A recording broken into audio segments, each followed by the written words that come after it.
আজানের সময় মাইক বাজায়, গান দেয়, বাজনা হয়। কোন মুসলমান গিয়ে বলছে না তোমরা বাজাইতে পারবে না? বলেন, বলেছে? এর থেকে শান্তির জায়গা কোথাও আছে? আমি স্পষ্ট করে বলতে চাই, পৃথিবীতে বাংলাদেশের মতো সাম্প্রদায়িক সম্প্রীতির দেশ আর নাই। আল্লামা ইকবাল বলেছেন, মাগরিবি কি ওয়াদিও মে গूंजी अदा हमारी, मगरिब की वादियों में गूंजी अदा हमारी, हम था न था किसी से सैल रवा हमारा। প্রাচ্য এবং প্রতীচ্য, পাহাড় এবং পর্বতে, ইথার এবং বাতাসে রণিত, অনুরণিত, ধ্বনিত, প্রতিধ্বনিত হয়ে বিশ্বের চতুর্দিকে ছড়ায় পড়বে আমার আজানের আওয়াজ, কেউ ঠেকাতে পারবে না। ইসলাম বিশ্বের চতুর্দিকে ছড়িয়ে পড়বে, ঠেকাবার উপায় নাই। কয়জন মারবা? এখন পৃথিবীতে 140 কোটি মুসলমান, 140 কোটি মুসলমান, কতগুলি মারবা? তোমরা বললে ডাইরেক্ট জাহান্নাম, আর আমরা ইসলাম প্রতিষ্ঠার রাস্তায় যদি মৃত্যু হয়, শাহাদাত, ডাইরেক্ট আল্লাহর জান্নাত। তোমাদের বেঁচে থাকাও বরবাদ, মরে যাওয়াও বরবাদ। আর ইসলামের পথে যারা, তাদের বাঁচাও আল্লাহ পাকের রহমত, আর মরে যাওয়াও রহমত। সেই জন্য ইসলামের পক্ষে আজ সারা বিশ্ব ইসলামের বিপক্ষে কাজ করছে, আর মুসলমানদেরকে এই সময় ইসলামের পক্ষে টিকে থাকতে হবে, ইসলামকে জানতে হবে, বুঝতে হবে, ইসলামের উপরে টিকে থাকতে হবে। তাহলেই আমাদের বিজয় অতি সন্নিকট। আমার তো মনে হয় আর বেশি দেরি লাগবে না, ইসলামের বিজয়ের একটা সময় এসে গেছে ইনশাআল্লাহ। মায়ের যখন প্রসব যন্ত্রণা শুরু হয়, তখন বোঝা যায় বাচ্চা হইতে আর সময় লাগবে না। ঠিক কিনা? ঠিক কিনা? আজ পৃথিবীর প্রসব যন্ত্রণা শুরু হয়েছে, তাম পৃথিবীর চতুর্দিকে মুসলমানদের উপরে জুলুম অত্যাচার শুরু হয়েছে। এই জুলুম অত্যাচারের মধ্য দিয়ে আগামীকাল যে সূর্য উদিত হবে, সেই সূর্য হবে ইসলামের জন্য, আল্লাহর দ্বীনের জন্য, মুসলমানদের জন্যই সেটা হবে। তামাম পৃথিবীর বুকে আল্লাহর দেওয়া বিধান ও কোরআনের রায় কায়েম হওয়ার জন্য সময় আর বেশি দূরে নয়। এজন্য মুসলমানদেরকে ঐক্যবদ্ধ হয়ে নবীর পথ ধরতে হবে, নবীর রাস্তা ধরতে হবে। আল্লাহ পাক নবীকে যে উদ্দেশ্যে পাঠাইছেন, কোরআন যে উদ্দেশ্যে নাজিল করেছেন, সেই উদ্দেশ্য ধরে আমরা যদি জীবন চালাতে পারি, আল্লাহর রহমত আমরা লাভ করতে পারবো। আল্লাহ পাক আমাদেরকে, আল্লাহ পাক বলেছেন কোরআনে কারীমের মধ্যে, ওয়া কানা হাক্কান আলাইনা নাসরুল মুমিনিন। আল্লাহ রাব্বুল আলামিন বলেন, মুমিনদেরকে সাহায্য করা আমি আল্লাহর জন্য ওয়াজিব। সুবহানাল্লাহ বলেন, মুমিনদেরকে সাহায্য করা আমি আল্লাহর জন্য ওয়াজিব। মুসলমান বেশি হওয়া লাগবে, সৈন্য সংখ্যা বেশি হতে হবে, অস্ত্র বেশি হতে হবে। আল্লাহ পাক এগুলি বলেননি। অস্ত্র লাগবে, এটা ঠিক, অস্ত্র লাগবে। কিসের জন্য? দিন প্রতিষ্ঠার জন্য। কেউ যদি আমাদের মারে, তাহলে আমরা তো আর বসে বসে আঙ্গুল চুষতে পারবো না। কি বলেন, ঠিক কিনা? এই জন্য জিহাদে আল্লাহর মদদ পাওয়া যায়। মুসলমানেরা আল্লাহর দেওয়া বিধান কায়েমের জন্য যদি চেষ্টা চালায়, আল্লাহ পাক বলেছেন, ওয়ালা তাহিনু ওয়ালা তাহজানু ওয়া আনতুমুল আলাউনা ইন কুনতুম মুমিনিন। কোনো ভয় নাই, কোনো চিন্তা নাই, যদি মুমিন হও আমি আল্লাহ তোমাদেরকে জয়ী করব। সুবহানাল্লাহ। 10 জন সূরা আনফাল আল্লাহ পাক বলেছেন, 10 জন ইমানদার সাবের মুত্তাকি যদি হও, 100-র উপরে বিজয়ী করব। সুবহানাল্লাহ কবেন না? 100 যদি হও ইমানদার সাবের মুত্তাকি, 1000 কাফেরের উপর বিজয়ী করব। সুবহানাল্লাহ। আল্লাহ পাক আজও তার রহমত নিয়ে আসেন, আমরা যদি মুমিন হই। বদরের মাঠে জিহাদের ময়দানে একজন সাহাবী বলছেন, ইয়া রাসূলুল্লাহ, জিহাদের ময়দানে সবাই নেমে গিয়েছে, আমি একজন যুবক মানুষ, মুসলমান, আমার কাছে কোনো অস্ত্র নাই, মেহেরবানি করে একটা অস্ত্র দেন, আমি জিহাদে শরীক হয়ে যাই। হুজুর বললেন, আমার কাছে অস্ত্র নাই। তিনি বললেন, ইসলামের এই প্রথম জিহাদে আমি কি করে নীরব দর্শকের ভূমিকা পালন করি, যা পারেন তাই দেন আপনার হাত দিয়া। নবীজি এদিক ওদিক তাকায়া একটা শুকনা খেজুরের ডাল পেলেন, শুকনা খেজুরের ডালটা ধরাই দিলেন সাহাবীর হাতে। সাহাবী বলেন, নবীজির হাতের দেওয়া শুকনা খেজুরের ডাল দিয়া জিহাদের ময়দানে ঝাঁপিয়ে পড়লাম। ধারালো তরবারি দিয়ে আঘাত করলে যেমন কাম হয়, নবীর দেওয়া শুকনা খেজুরের ডাল দিয়ে আঘাত করার সঙ্গে সঙ্গে কাফের দ্বিগণ্ডিত হয়ে পড়তে লাগলো। কবি বলছেন, ফিজাই বদরি পয়দা কুন ফেরেশতে তেরি নুসরত কো, ফিজাই বদরে পয়দা কুন ফেরেশতে তেরি নুসরত কো, उतर सकते गर्दों से कतर अंदर कतर अब्बी। বদরের মুসলমানের মতো ঈমান আজ যদি তোমাদের ভিতরে থাকে, আল্লাহ রাব্বুল আলামিন কাতারে কাতারে ফেরেশতা তোমাদের সাহায্যের জন্য নামায়া দিবে। ঈমানদার হও, মুসলমান হও, আল্লাহ পাক সাহায্য করবে। আল্লাহ পাকের সাহায্য নিয়ে আমরা কি করতে চাই?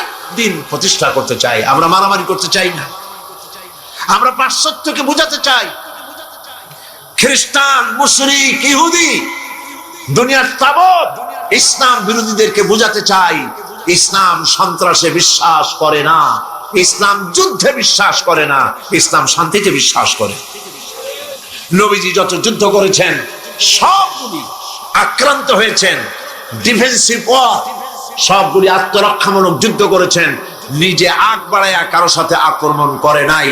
সুতরাং আপনাদের যুদ্ধ যেমন আপনারা যুদ্ধ করেন দেশ দখল করে, সেই দেশে নিজের ক্ষমতা চালু করে ক্ষমতার ব্যাপ্তি পরিধি আরো বাড়াবার জন্য ইসলাম এভাবে লড়াই করে না। ইসলাম চায় পৃথিবীর মানুষ আল্লাহর মানুষের উপরে আল্লাহর আইন কায়েম করার জন্য তারা চেষ্টা চালায়। এই চেষ্টায় যদি কেউ সশস্ত্র বাধা দেয়, সেই বাধার মোকাবেলা ইসলাম করে জিহাদের নামে। মুসলমানেরা জিহাদের নামেই সেটা করে, ঠিক কি? সেই জন্য ইসলামকে ভুল বুঝাবার কোনো কারণ নাই। আমি আবারও সিলেটের সমস্ত মুসলমান ভাইদের বলি, আপনারা পৃথিবীর চতুর্দিকে ছড়িয়ে আছেন, ইউরোপে, আমেরিকায়, মধ্য এশিয়ায়, আফ্রিকায়, দুনিয়ার চতুর্দিকে আপনারা আছেন। আপনারা মানুষের কাছে যান, দ্বীনের দাওয়াত নিয়ে ছড়িয়ে পড়ুন, মানুষকে বুঝান ইসলামের মধ্যে সন্ত্রাস নাই, সাম্প্রদায়িকতা নাই। ইসলাম আল্লাহর দেওয়া দ্বীন প্রতিষ্ঠা করতে চায়। মুসলমানেরা পৃথিবীর সব থেকে বেশি শান্তিকামী, তারা মারামারিতে, হত্যা, জিঘাংসায় বিশ্বাস করে না। এই কথাগুলি মানুষকে বুঝান, নামাজ পড়ুন, দিনদার হন, ইমানদার হন, পরেজগার হন। আল্লাহ পাক যেন আমাদের তাই বানান, বলেন আমিন।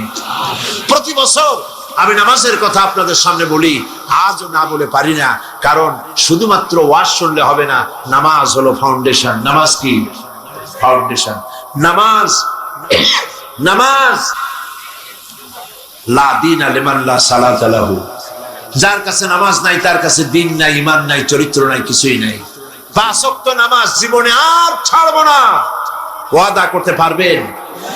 প্রতি বছর করেন, আজও করেন, দুহাত উঁচু করে বলেন, ইয়া আল্লাহ, তোমার পবিত্র নামে ওয়াদা করি, কসম করি, যতদিন পর্যন্ত মালাকুল মউত আমার মাথার কাছে না আসতেছে, ততদিন পর্যন্ত ফরজ নামাজ, ফরজ রোজা ছেড়ে দেব না, ছেড়ে দেব না। ইয়া আল্লাহ, আমি আমার মৃত্যু পর্যন্ত এই ওয়াদা যেন পালন করতে পারি, এ তৌফিক তুমি আমারে দাও, আমিন। হাত নামান। প্রিয় ভাইরা, হযরতে খাদিজাতুল কুবরা রাদিয়াল্লাহু তাআলা আনহা 40 বছরের বয়সের সময় মুহাম্মদ সাল্লাল্লাহু আলাইহি সাল্লামকে বিয়ে করেছিলেন। তখন তার বয়স 25 বছর। আর আজ 40 বছর বয়সে নবীজি নবুয়ত পেয়েছেন, 15টি বছর সময় পেয়েছেন রসুলকে কাছে থেকে দেখার।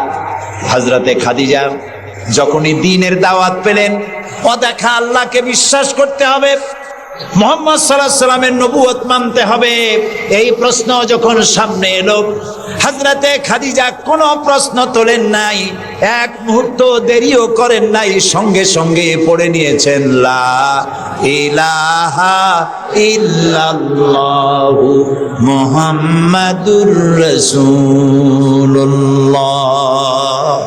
হযরত খাদিজা বললেন আবুল কাসেম, তিনি মুহাম্মদ সাল্লাল্লাহু আলাইহি সাল্লামকে আবুল কাসেম বলে ডাকতেন, হে কাসেমের পিতা, হে কাসেমের পিতা।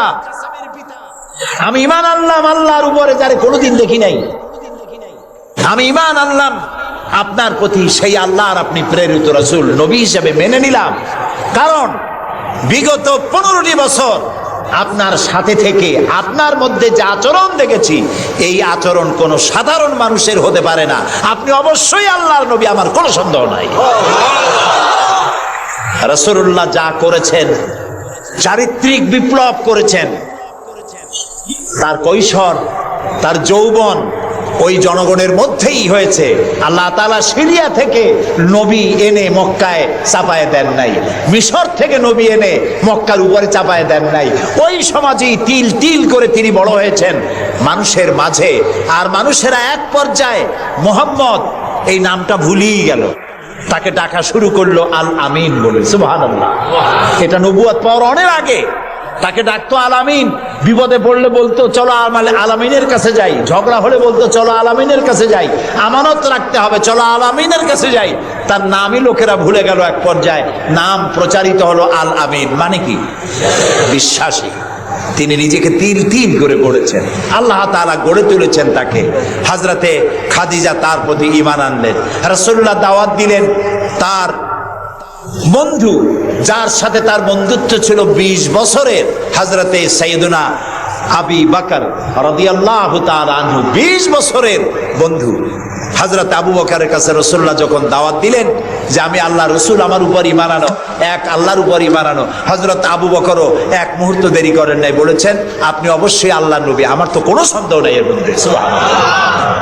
রাসূল পাক সাল্লাল্লাহু আলাইহি সাল্লাম এই মক্কি জিন্দেগিতে মানুষদেরকে তৈরি করলেন আল্লাহর ইচ্ছা মাফিক। তিনি দাওয়াত দিলেন একটি, তিনি বললেন ইয়া আইয়ুহান নাস কুলু লা ইলাহা ইল্লাল্লাহ তুফলিহু, হে মানব সকল পড়ো তোমরা লা ইলাহা ইল্লাল্লাহ, জোরে পড়েন লা ইলাহা ইল্লাল্লাহ, লা ইলাহা ইল্লাল্লাহ। একথা ঘোষণা করে দাও, কোনো ইলাহ নাই, কোনো আইনদাতা নাই, বিধানদাতা নাই, শাসনকর্তা নাই, কেউ নাই ইল্লাল্লাহ, আল্লাহ ছাড়া। এই দাওয়াত যখন তিনি দিলেন, যেই সমাজের লোকেরা তাকে আলামিন বলতো, সেই লোকেরা ফুলের মালা নিয়ে দৌড়ে আসতো নাকি? তারা পাথর নিয়ে ছুটে এলো, কারণ তারা বুঝতো লা ইলাহা ইল্লাল্লাহর মানে কি। লা ইলাহা ইল্লাল্লাহর মানে শুধু কোনো ইলাহ নাই আল্লাহ ছাড়া, মুহাম্মদ সাল্লাল্লাহু আলাইহি ওয়াসাল্লাম আল্লাহর প্রেরিত রাসূল, এই কথাটুকু যদি শুধু হইতো তাহলে মার খাওয়া লাগতো না। রাসূলুল্লাহ মার খান নাই, মুসা আলাইহিস সালাম মার খান নাই, ইব্রাহিম আলাইহিস সালাম খান নাই, এমন কোন নবী নাই। 3 জন নবী ছাড়া, কয়জন নবী ছাড়া? 3 জন নবী ছাড়া মার খান নাই, দেশান্তরিত হন নাই, গালিগালাজ শোনেন নাই, ঠাট্টা বিদ্রুপ শোনেন নাই, এমন কোন নবী নাই। কয়জন নবী বাদে? 3 জন। একজনকে আদম আলাইহিস সালাম, সে সময় কোনো মানুষই নাই, কাজী তারে বিরক্ত করবে কে? আর ছিলেন নূহ আলাইহিস সালাম, প্রথমে বাধা পাইলেন, পরে যখন বন্যা হয়ে গেল, সব যখন মরে গেল, তখন আর তারে বাধা দেওয়ার মতো কেউ ছিল না। আর একজন ছিলেন হযরতে সুলাইমান আলাইহিস সালাম। হযরত সুলাইমানকে আল্লাহ সারা পৃথিবীর রাজত্ব তার হাতের মুঠায় দিয়ে দিয়েছিলেন, সেই জন্য তার বিরোধিতাকারী কেউ ছিল না। এই 3 জন বাদে ইয়া হাসরাতান আলাল ইবাদ, বান্দার উপর আফসোস, এমন একজন নবী রাসূল পাঠাই নাই যার সাথে সমকালীন যুগের লোকেরা ঠাট্টা করে নাই, বিদ্রুপ করে নাই, মারধর করে নাই, সবাই করেছে। কারণটা কি? কারণ কি? কারণ হলো লা ইলাহা ইল্লাল্লাহর মতো বিপ্লবাত্মক রিভলিউশন সৃষ্টিকারী কথা আকাশের নিচে জমিনের উপরে আর নাই। মানে কি? মানে হচ্ছে লা ইলাহা, কোন ইলাহা নাই, কোন আইনদাতা নাই, কোন বিধানদাতা নাই, কোন শাসনকর্তা নাই, কোন হায়াত আর মওতের মালিক কেউ নাই ইল্লাল্লাহ, আল্লাহ ছাড়া। এটি বিপ্লব সৃষ্টিকারী কথা। এই কথা যখন হযরত মুসা আলাইহিস সালাম বলেছিলেন ফেরাউনের সামনে, ফেরাউন তখন বলল, মা আলিমতু লাকুম মিন ইলাহিন গায়রি, আমি তো জানি না যে আমি ছাড়া আরো কোনো ইলাহ আছে, তুমি এক নতুন দাওয়াত নিয়ে আসছো। আনা রাব্বুকুমুল আলা, আমি তো বড় খোদা, আমি তো বড় ইলাহ। আমি এই গত 6 তারিখে মিশর সফর করেছিলাম, আমার জীবনের প্রথম এই মিশর সফর। উদ্দেশ্য ছিল মুসা আলাইহিস সালামের দেশ দেখা, ফেরাউনের দেশ দেখা। সেখানে ফেরাউনকেও অবশেষে দেখে এলাম। ফেরাউন মরে গেছে, কিন্তু তার দেহটাকে আল্লাহ তাআলা রেখে দিয়েছেন। আল্লাহ তাআলা তারে বলেছিলেন, যে জায়গায় যে দরিয়ায় তাকে ডুবানো হয়েছে, সেই বাহার, সেই সমুদ্র দেখে এসেছি। যেখানে আল্লাহ তাআলা মুসা আলাইহিস সালামের সঙ্গে কথা বলেছেন, সে জায়গাও যাওয়ার তৌফিক আল্লাহ তাআলা দিয়েছেন, সে জায়গাও দেখে আসছে। ফেরাউন, তাকে দেখার জন্য মিউজিয়ামের মধ্যে ঢুকলাম। 40 পাউন্ড মিশরীয় মুদ্রা, 40 পাউন্ড লাগলো। এরপরে ওর লাশ দেখার জন্য আরো 70 পাউন্ড লাগবে। পয়সা খরচ করে এই শয়তানটারে দেখতে গেলাম। কারণ আল্লাহ তাআলা বলেছেন, কুল সিরু ফিল আরদ ফানজুরু কাইফা কানা আকিবাতুল মুকাদ্দিবিন, ঘুরে বেড়াও, আমার পৃথিবী ভ্রমণ করো। আল্লাহ তাআলা বলছেন, আমার পৃথিবী ভ্রমণ করো আর দেখো মহাসত্যের অস্বীকারীদের আমি কি পরিণতি করেছি, দেখে আসো। সুবহানাল্লাহ। আমি গিয়ে দেখলাম মিস্টার ফেরাউন শুয়ে আছে, গ্লাসের বক্সের মধ্যে কাপড় দিয়ে জড়ানো, গর্দানটা এরকম চিকন, এতটা লম্বা গর্দান, মুখের মধ্যে দাঁত একটা আছে, হাতে এবং হাত পা বের করা, তাতে কিছু নখ টক আছে এবং মাথায় কিছু চুলও আছে। কয়েক হাজার বছর আগের লাশ। সে যখন ডুবতেছিল তখন বলতেছিল, আমান্তু না, হ্যাঁ, আমান্তু কামা আমানাত বিহি বানু ইসরাইল, আমি ঈমান আনলাম বনি ইসরাইলরা যার উপর ঈমান আনছে। আল্লাহর উপর ঈমান আনছে এটা কিন্তু বললো না, বনি ইসরাইলেরা যার উপরে ঈমান এনেছে তার উপরে ঈমান আনলাম। ওয়া আনা মিনাল মুসলিমিন, আল্লাহ আমি তো একজন মুসলমান, আমার আবারও সুবাও কেন? আল্লাহ তাআলা বললেন, আল আন, এখন, ওয়াকাদ আসাইতা কাবলু ওয়া কুনতা মিনাল মুফসিদিন, অথচ তুমি বিদ্রোহ ঘোষণা করেছো আর তুমি সবথেকে বড় সন্ত্রাসী। ও বলছে আনামিনাল মুসলিমিন, ও বলছে আনামিনাল মুসলিমিন, আমি তো মুসলমানদের একজন। আল্লাহ কয় ওয়া কুনতা মিনাল মুফসিদিন, তুই তো সন্ত্রাসী, বিপর্যয় সৃষ্টিকারী। আমি তোরে আর শুধু মারবই না, কে বলতেছেন? আমি তোরে শুধু মারবই না, আলিয়াউমা নুনাজ্জিকা বিবাদানিক, আমি তোর দেহটাকে রক্ষা করব। পানিতে তুই পচবি না, মাটিতে পচবি না, পোকায় মাকড়ে তোরে খাবে না, আমি তোরে শুটকি বানায় রাখবো কিয়ামত পর্যন্ত। এই জন্য শুটকি বানায় রাখবো, পৃথিবীতে যত ফেরাউন তোর মতো পৃথিবীতে আসবে, তোরে দেখে যেন শিক্ষা গ্রহণ করতে পারে। আল্লাহ তাআলা ওরে শুটকি বানায় রাখছে।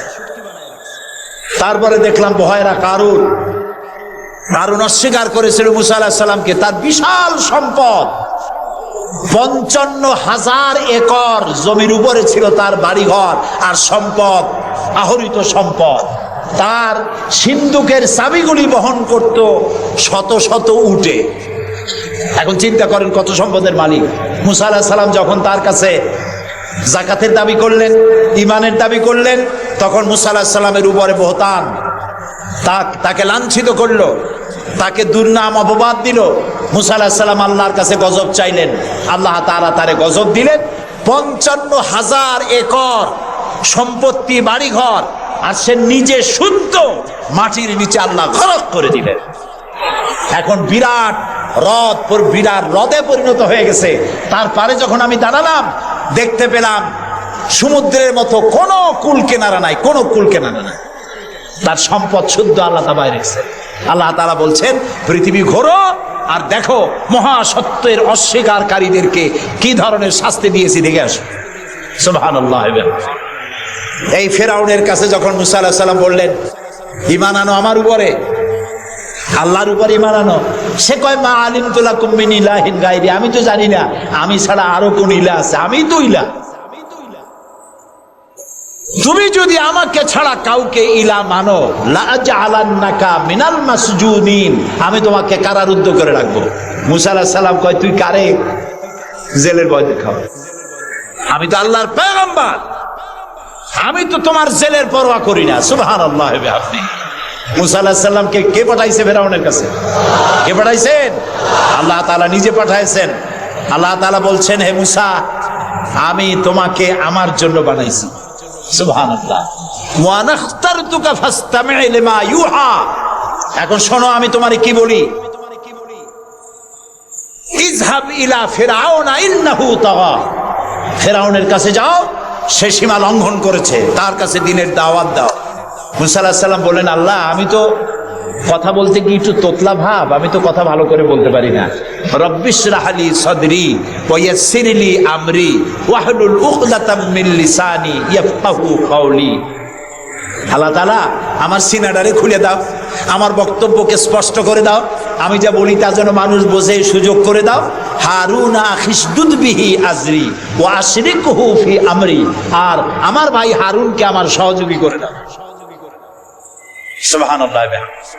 তিনি আল্লাহর দাওয়াত দিলেন। এই দাওয়াত দিতে গিয়ে হযরত মুসা আক্রান্ত হয়েছেন, ইব্রাহিম আলাইহিস সালাম আক্রান্ত হয়েছেন, নবী করিম সাল্লাল্লাহু আলাইহি ওয়াসাল্লাম আক্রান্ত হয়েছেন।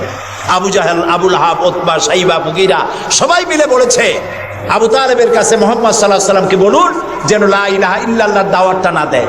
এই দাওয়াতটা যদি না দেয়, যত বড় সুন্দরী মেয়ে উনি পছন্দ করবেন তার সাথে বিয়ে দিয়ে দেব। টাকা চাই, সোনা চাই, সব দেব। নেতৃত্ব চাই, তাও দেব। আল্লাহর নবীর কাছে এই প্রস্তাব যখন এলো, নবীজি বললেন, আমার চাচা, আপনি ওদেরকে শোনায় দেন। ওদের পক্ষে যেটা দেওয়া সম্ভব সেটা তো দেওয়া দূরের কথা, যেটা দেওয়া সম্ভব নয় তাও যদি ওরা আমাকে দিতে পারে, আকাশের সূর্যটা এনে যদি আমার ডান হাতে উঠায় দেয় আর আকাশের পূর্ণিমার চাঁদটা যদি আমার বাম হাতে উঠায় দেয়, এর বিনিময়ে আমি মুহাম্মদুর রাসূলুল্লাহ সাল্লাল্লাহু আলাইহি ওয়াসাল্লাম এক মুহূর্তের জন্য তাওহীদের দাওয়াতকে বন্ধ করে দেব না। নবী করিম সাল্লাল্লাহু আলাইহি ওয়াসাল্লাম মক্কি জিন্দেগিতে মানুষের কাছে কালেমার দাওয়াত পৌঁছালেন। আর মূল লক্ষ্য হচ্ছে পৃথিবী কার? বলেন, পৃথিবী কার? আইন চলবে কার?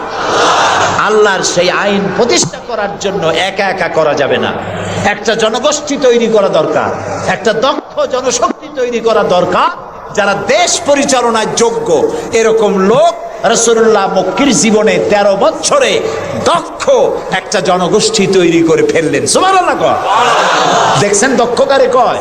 আবু বকর, ওমর, ওসমান, আলী, খাব্বাব, খুবাইব, আমের, তালহা, জুবাইর, আবু উবাইদা ইবনুল জাররাহ রিদওয়ানুল্লাহ তাআলা আলাইহিম আজমাইন। এই সব লোক তৈরি হয়ে গেল। সুবহানাল্লাহ।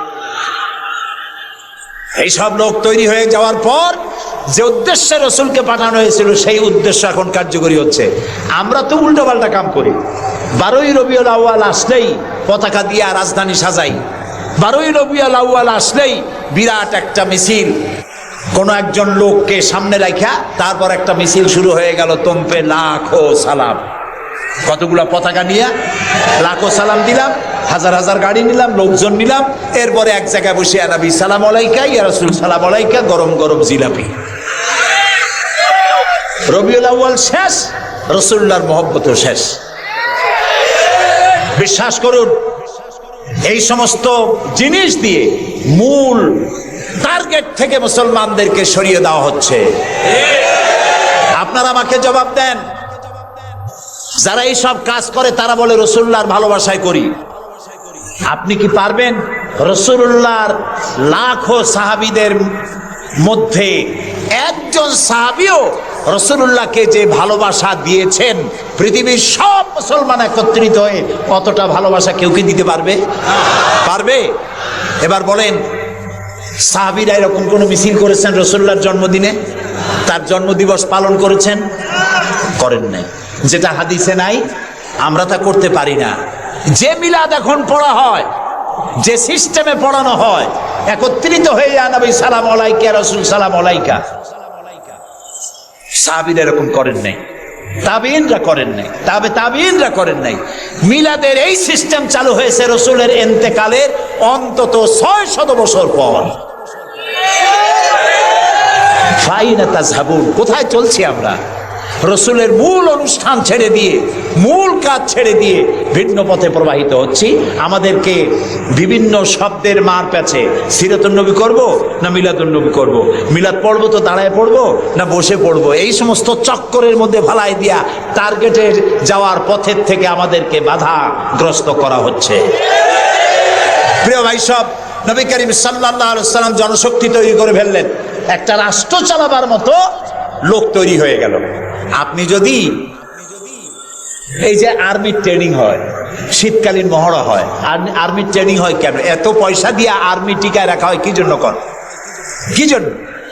দেশ রক্ষার জন্য। আমরা তো সবাই দেশপ্রেমিক, আমরা দেশ রক্ষা করতে তো আমরাই পারি। আর্মিদেরকে এত পয়সা খরচ করে করানো হচ্ছে কেন? এই জন্য করানো হচ্ছে, যখন যুদ্ধ বাঁধবে তখন আপনি অস্ত্র চালাইতে পারবেন না, অস্ত্র চালাবার মতো যোগ্যতা সম্পন্ন লোক গভর্নমেন্ট তৈরি করে, প্রতিরক্ষা বাহিনী তৈরি করে, যাতে করে কোনো দেশ আমার স্বাধীন ভূমির উপরে আঘাত করতে না পারে। সেই জন্য এখন এটাকে পরিচালনার জন্য ট্রেনিং দেওয়া হয়। মুসলমানদেরকে আল্লাহ তাআলা কোরআনের মাধ্যমে, ইসলামের মাধ্যমে, হাদিসের মাধ্যমে তাদেরকে ট্রেনিং দেওয়া হয়। জমিন আল্লাহর, আইন চলবে আল্লাহ। আইনের ইমপ্লিমেন্টের জন্য, সে আইন প্রয়োগ করার জন্য দক্ষ যোগ্য জনশক্তি প্রয়োজন। রাসূলুল্লাহ নিজের সোহবত দিয়ে ধন্য করেছেন সাহাবায়ে কেরামদেরকে, তাদেরকে তৈরি করতে সক্ষম হয়েছেন। 13 বছর চলে যাওয়ার পর আল্লাহ পাক তাকে হিজরত করার অর্ডার করলেন। এবার রাসূলুল্লাহ মদিনায় চলে আসলেন। মদিনায় এসে ইসলামী রাষ্ট্রের ঘোষণা দিলেন। সুবহানাল্লাহ বলেন। এবার রাসূলুল্লাহ প্রেসিডেন্ট, এবার রাসূলুল্লাহ কি? প্রেসিডেন্ট, রাষ্ট্রপতি। আর তার সংবিধান হলো কোরআন। সংবিধান কি? কোরআন। কোরআনের আইন চালু করে দিলেন। তিনি রাষ্ট্রপ্রধান হলেন। সমাজ থেকে চুরি, ডাকাতি, জেনা, ব্যভিচার, হত্যা, ধর্ষণ সব দূরীভূত হয়ে গেল। আজ মানুষ দরজা খুলে ঘুমাবার সুযোগ পেয়ে গেল। নবী করিম সাল্লাল্লাহু আলাইহি ওয়াসাল্লাম ঘোষণা করলেন, খায়রুল কুরুনি কারনি, সর্বশ্রেষ্ঠ যুগ হলো আমার যুগ। রাসূলের যুগ হলো শ্রেষ্ঠ যুগ। সমাজ থেকে চুরি ডাকাতি নির্মূল হয়ে গেল কোরআনের আইন চলার কারণে। যারা বিরোধিতা করছিল তারাও দেখলো যে মুহাম্মদ সাল্লাল্লাহু আলাইহি ওয়াসাল্লামের সাথে আমরা খামোখাই বিরোধিতা করেছি, উনি তো আমাদের বিরোধী লোক না, উনি তো আমাদের ধর্মের বিরুদ্ধে লোক না, উনি তো দেশে আইন দিয়েছেন এমন যে আইনের মাধ্যমে মানুষ তার নিজের ধর্ম পালন করতে পারে, চুরি করে না, ডাকাতি করে না, মানুষ খাবার পায়, পরার পায়, থাকার পায়, সবকিছুর গ্যারান্টি পেয়েছে।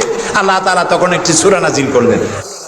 আল্লাহ তাআলা সূরা নাসর নাজিল করলেন, ইযা জাআ নাসরুল্লাহি ওয়াল ফাত ورأيت الناس يدخلون في دين الله أفواجا।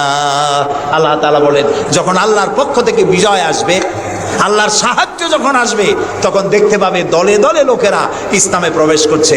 রাসূলুল্লাহর ইন্তেকালের সময় দেখা গেল আশেপাশে যত গোত্রে ছিল, এলাকা ছিল, সব পড়ে ফেলেছে লা ইলাহা ইল্লাল্লাহু মুহাম্মাদুর রাসূলুল্লাহ। কাফের বলতে আর কেউ ছিল না। শান্তি পেল, নিরাপত্তা পেল। ইসলাম শান্তি এবং নিরাপত্তা। এই শান্তি এবং নিরাপত্তার পথে মানুষ যাতে আর না আসতে পারে, সেই জন্য আজকের পৃথিবীর বৃহৎ শক্তি লেগেছে ইসলামকে ধ্বংস করার জন্য। আজ আমাদেরকে বলা হচ্ছে সন্ত্রাসী, মুসলমানদেরকে বলা হচ্ছে সন্ত্রাসী আর মৌলবাদ। আপনারা বলেন, বাংলাদেশের মতো এত শান্তি আর কোথায় আছে বলেন? এই যে পয়লা বৈশাখ গেল, পয়লা বৈশাখে বৈশাখী আনন্দ উদযাপন করার জন্য ঢাকা শহরে যা মানুষ নামলো, ইতিহাসে নাকি এত মানুষ কোনোদিন নামে নেই। পেটে বাচ্চা, কোলে বাচ্চা, ঘাড়ে বাচ্চা, এগুলো নিয়ে রাত 12টা 1টা পর্যন্ত রাস্তায় রাস্তায় হিন্দু মুসলমান দৌড়দৌড়ি করেছে। কোনো অশান্তি ছিল? এই প্রথমবারের মতো বাংলাদেশে গত 30 বছরের মধ্যে গত রমজানে রোজার পূজা একসাথে আসলো, ঠিক না? হিন্দুরা তাদের দুর্গা পূজা করতে পারছে? বলেন না পারছে কিনা? মুসলমানেরা রোজাও রাখতে পারছে, ওরা পূজাও করতে পেরেছে, ঠিক না ভাই? এবার বলেন, এই ফেনীতে আপনারা দুর্গা পূজার সময় কয়টা মূর্তির মাথা ভাঙছেন বলেন? ভাঙছেন? মন্দির ভেঙেছেন? কোন হিন্দু পিটাইয়া ভারতে পাঠায় দিয়েছেন? বাংলাদেশে সাম্প্রদায়িক সম্প্রীতি সব থেকে বেশি ভালো, আলহামদুলিল্লাহ। কিন্তু আমাদের দেশের চিহ্নিত একটি মহল দেশে বিদেশে অনবরত বাংলাদেশের বিরুদ্ধে বলে বেড়াচ্ছে এখানে সাম্প্রদায়িক সম্প্রীতি নাই, এখানে নাকি হিন্দুরা নিরাপত্তা বোধ করছে না, এখানে নাকি সন্ত্রাসের জ্বালা মানুষ অস্থির, আর সন্ত্রাস সব নাকি তৈরি হয় মাদ্রাসায়। এরা মাদ্রাসা বিরোধী, মাদ্রাসা ওদের সহ্য হয় না। প্রিয় ভাই সব, এটাই জন্য আমাদেরকে যে কথার থেকে এই পর্যন্ত এসছি, আমাদের বলা হচ্ছে সন্ত্রাসী, মৌলবাদী। বাংলাদেশে সন্ত্রাসী এটি একটি গল্প, আন্তর্জাতিক সন্ত্রাসের সাথে বাংলাদেশের কোনো সম্পর্ক নাই, আলহামদুলিল্লাহ। আমরা আমেরিকাকে বলতে চাই, অভিশপ্ত ইহুদিরা প্রত্যেক দিন প্যালেস্টাইনি মুসলমানদেরকে হত্যা করছে, এটা কি সন্ত্রাসী তৎপরতা নয়? ইহুদিরা প্রতিদিন তাদের বুলডোজার দিয়ে ফিলিস্তিনের মুসলমানদের বাড়ি ঘর বুলডোজার দিয়ে মাটির সাথে গুড়িয়ে দিচ্ছে, এটা কি সন্ত্রাসী তৎপরতা নয়? সেই অভিশপ্ত ইহুদি জাতির প্রধানমন্ত্রী শ্যারন, তারে বুশ বলছেন তিনি নাকি শান্তির পায়রা। তা আমি বলেছি, শ্যারন যদি হয় শান্তির পায়রা, তাহলে পৃথিবীতে অশান্তির শকুনের নাম কি?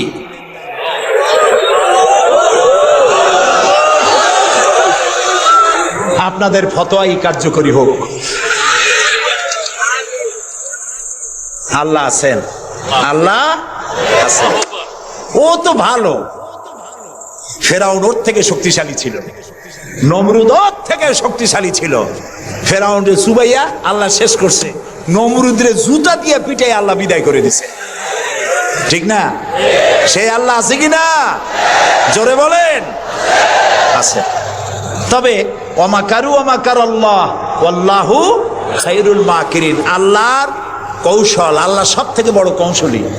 ও বলতেছে মুসলমান শেষ করে দেবে, কলে কলে সব শেষ করবে, মুসলমান ইসলামের রাষ্ট্র শেষ করে দেবে। আল্লাহ তাআলা তার ঘরের মধ্যে মুসা আলাইহিস সালামের মারার চেষ্টা করছিল না ফেরাউন? একটা পুরুষও বাঁচতে দেবে না, সব মেয়ে লোক জিন্দা রাখবো, মেয়ে লোক সব মেরে ফেলবো, এরকম বলছিল না? সেই জায়গায় আল্লাহ মুসারে বানাইছেন কিনা? লালিত পালিত করছেন কোথায়? ফেরাউনের ঘরের মধ্যে। যে বুশ দুনিয়া থেকে ইসলাম আর মুসলিমদেরকে মিটাতে চান, সেই বুশের ঘরের মধ্যে আল্লাহ তাআলা ইসলাম ঢুকাই দিছে। উনি লাগছেন ইসলাম রে শিকড় কাটার জন্য, মেয়ে লোকরে মসজিদের ইমামতি করার জন্য। কারা কি করতেছে আমরা বুঝি, আমরাও ভাত খাই। আমার জাতি মদ খাইয়া চোখ লাল করে না, আল্লাহর মেহেরবানি। তোমার জাতি করে। আমেরিকায় মেন্টাল হসপিটালে রুগী সব থেকে বেশি, পাগল বেশি দুনিয়ার সব জায়গায়। দুনিয়ার সবচাইতে বেশি পাগল কোন দেশে? আমেরিকায়। কারণ ওদের ব্রোকেন ফ্যামিলি, যৌথ পরিবার না। স্বামী স্ত্রী বিশ্বাস করে না, স্ত্রী স্বামীরে বিশ্বাস করে না, বাপ ছেলের স্নেহ করে না, ছেলে মায়ের ভক্তি করে না। অশান্তির জ্বালায় মাথার চুল চতুর্দিক দিয়ে কাটিয়া মাথার উপরে তালপট্টির দ্বীপ বানায় রাখে। কেউ বা মাথার চুল ছোট ছোট করে কাটিয়া পিছনের দিকে বাসার নাম্বার, মোবাইল নাম্বার লিখে রাখে। আমি দেখে কইছি, শয়তানে যদি দেখে, শয়তান খালি কানবে আর বলবে যে আমি শয়তান হয়েছিলাম কি কাজে। এটা তো খারাপ শয়তান। শান্তি নাই, অশান্তির দাবানল জ্বলছে গোটা আমেরিকা জুড়ে। ওরা মুসলমানদের ঐতিহ্য ধ্বংস করার জন্যে একটা কোথার থেকে শয়তান মহিলা এনে মসজিদের ইমামতি করেছে, আর ওর পেছনে যারা নামাজ পড়ছে সেগুলো সব বেনামাজি, কোনো নামাজি না। আর যিনি ইমামতি করেছেন পত্রিকা এসেছে তার নাকি স্বামী ছাড়াই একটা বাচ্চাও হয়েছে। এই হলো ইমাম। যে জাতের ইমাম সেই জাতের মুয়াজ্জিন, সেই জাতের মুক্তাদিম। প্রিয় ভাই সব, 9/11 পরে ওই জাতির মধ্যে চিন্তা হয়েছিল যে মুসলমানেরা নাকি বোমা মারে সব জায়গায়, পত্রপত্রিকা আসছে মুসলমানরা বোমা মারছে। তো মুসলমানরা এই আধুনিক বোমা বানাবার শক্তি পায় কোথায়? নিশ্চয়ই কোরআন শরীফ আছে। এই কোরআন শরীফ পড়া শুরু করলো। কোরআন শরীফ পড়িয়া তারা দেখতে পেল যে এর মধ্যে তো বোমা বানাবার কথা নাই, বরং সন্ত্রাসের বিরুদ্ধে বক্তব্য আছে, সন্ত্রাসীদের কি শাস্তি হবে তাও সূরা মায়েদার মধ্যে আল্লাহ বলে দিয়েছেন। এখন কোরআন শরীফ পড়ে পড়ে অবস্থা এই হয়েছে, প্রত্যেক বছর আমেরিকায় 20 থেকে 25 হাজার আমেরিকান সাদা খ্রিস্টান ইসলাম কবুল করে মুসলমান হয়ে যাচ্ছে। ঠেকাইতে পারবে না ইসলামকে। ইসলাম হলো সূর্যের মতো, এদিক দিয়ে ডুবে, দেখা যায় পশ্চিম দিক দিয়ে ডুবে গেছে, আর বুঝি উঠবে না। সকালবেলা দেখে পূব দিক দিয়ে কি হয়েছে, উদিত হয়ে গেছে, আবার ওদিকে ডুবলো, এদিক দিয়ে উঠলো। ইসলামও এইরকম। মনে হয় ইরাকে ইসলাম শেষ, আফগানে শেষ হয়ে গেল, আল্লাহ তাআলা আবার ফিলিস্তিন দিয়ে উঠায় দেবে, বাংলাদেশ দিয়ে উঠায় দেবে, কাশ্মীর থেকে উঠায় দেবে। ইসলাম রে নিবাইতে পারবে না। ইউরিদুনা লিইউতফিউ নূরাল্লাহি বিআফওয়াহিহিম আল্লাহু মুতিম্মু নূরিহি। মুখের ফু দিয়ে ইসলামকে নিবানো যাবে না। এটা কার? ইসলাম কার? আল্লাহ তাআলা। সেই জন্য আমরা চাই ইসলামকে মানুষকে বুঝায়া, মানুষকে আস্তে আস্তে ইসলামের দিকে নিয়ে আসা। আল্লাহ তাআলা আমাদেরকে সেই তৌফিক দান করুন, আমরা বলি আমিন। আমার জন্যে যদি কোনো বুলেট এর উপরে আমার নাম লেখা থাকে, পৃথিবীর সমস্ত মানুষ আমাকে পাহারা দিয়ে সেই বুলেট থেকে আমাকে রক্ষা করতে পারবে না। আর যদি কোনো বুলেটে আমার নাম লেখা না থাকে, সারা পৃথিবীর সমস্ত মানুষ বৃষ্টির মতো গুলি বর্ষণ করলেও একটি গুলিও আমাকে বিদ্ধ করতে পারবে না। এটার নাম হলো ঈমান। এটার নাম কি? এই ঈমান পেলাম কোথায়? কোথায় পেলাম? কোরআন শরীফ। কোথায় পেয়েছি? আল্লাহ রাব্বুল আলামিন বলেন, ওয়ামা হুম বিদাররিনা বিহি মিন আহাদিন ইল্লা বিইজনিল্লাহ। একথা সুস্পষ্ট। আল্লাহর অনুমতি ব্যতিরেকে বান্দার কোনো ক্ষতি সাধন কেউ করতে পারে না। জোরে বলেন সুবহানাল্লাহ। ক্ষতি করতে পারবে না। যেটা ক্ষতি যদি কিছু থাকে কিসমতে, ওটা তো মুকদ্দার ছিল, তকদীর ছিল, সেটাই হবে, এর বাইরে কিছুই হবে না। সুতরাং মুমিন ব্যক্তি সে সাহসী হবে। সে কখনো চিন্তা করবে না মৃত্যুর ভয়ে। উদ্দেশ্য হাসিলের জন্য হয় শরীরের পতন, না হয় মন্ত্রের সাধন, সে আল্লাহর জন্য তার জীবন দিতে প্রস্তুত থাকবে। কারণ আল্লাহ রাব্বুল আলামিন বলেছেন, ইন্নাল্লাহা আশতারা মিনাল মুমিনিনা আনফুসাহুম ওয়া আমওয়ালাহুম বিআন্না লাহুমুল জান্নাহ। আল্লাহ পাক বলেন, আমি আমার মুমিনের জান আর মালকে আমি খরিদ করে নিয়েছি, বিনিময়ে আমার বান্দাকে আমার জান্নাত দান করে দিয়েছি। জোরে বল সুবহানাল্লাহ। মুমিনের জান আর মালকে নিয়েছে, বিনিময় কি দেবেন? জান্নাত দান করে দেবেন। এটা হলো মুমিনদের আল্লাহর প্রতি ঈমান আনার জন্য 3 নম্বরের কোয়ালিটি। ৪র্থ নম্বরে আল্লাহর উপর ঈমান আনলে 4 নম্বরের যে ফায়দাটা, সে ফায়দা হচ্ছে আশাবাদ এবং মানসিক প্রশান্তি। আল্লাহর প্রতি একটা নির্ভরতা এবং আশার সৃষ্টি হয়ে যায়। সে কখনো নিরাশ হয় না। কারণ একটা মানুষ পাপ করলো, চুরি করেছে, ডাকাতি করেছে, জেনা করেছে, হত্যা করেছে, শয়তানি করেছে, বদমাশি করেছে, সব করেছে, এবং শয়তান তাকে ওয়াসওয়াসা দিতে পারে। সেই জন্য আল্লাহ রাব্বুল আলামিন বলেছেন, লা তাকনাতু মির রাহমাতিল্লাহ। বান্দারে, আমার রহমত থেকে নিরাশ হয়ে যাও না। আল্লাহর রহমত। বান্দা, তোমার গুনাহ কতটুকু? তোমার গুনাহ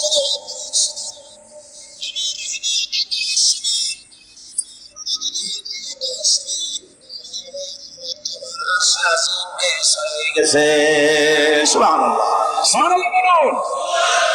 সুতরাং মুমিন বান্দার এই আশা থাকে। গুনাহ মানুষে করেই, গুনাহ করা স্বাভাবিক।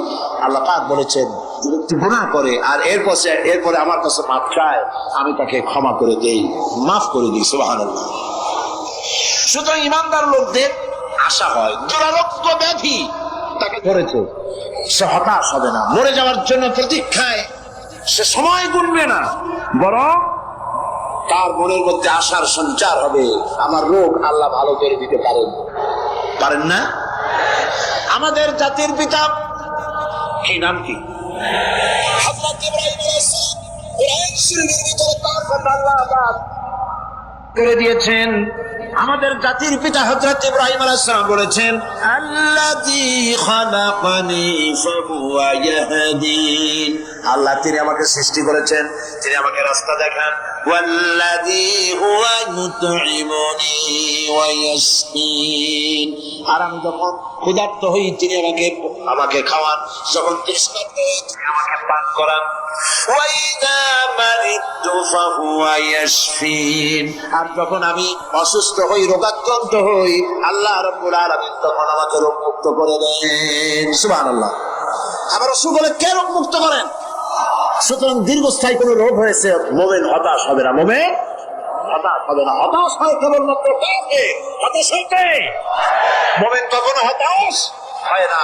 হতাশ হওয়া ঈমানের পরিপন্থী কাজ। আল্লাহ পাক বলেছেন লা তাকনাতু মির রাহমাতিল্লাহ, আমার রহমত থেকে মায়ুস হয়ো না। দেখেন হযরত আইয়ুব আলাইহিস সালামের কত বড় রোগ হয়েছে, শরীর পোকায় ধরেছে, জর্জরিত হয়েছে, দুর্গন্ধ হয়েছে, গ্রামের লোকেরা তাকে বের করে দিয়েছে, স্ত্রী পুত্র পরিজন সব চলে গিয়েছে। এমনকি জিহ্বায় যখন পোকা ধরল, হযরত আইয়ুব আলাইহিস সালাম আল্লাহ রাব্বুল আলামিনের দরবারে ফরিয়াদ করলেন, আন্নী মাসসানিয়াদ-দুররু ওয়া আনতা আরহামুর রাহিমিন। আয় আল্লাহ, আমি অসুস্থ হয়ে পড়েছি, আমি রোগাক্রান্ত হয়েছি, আর তোমার নাম রহমান রহিম, তুমি আমাকে রক্ষা করো।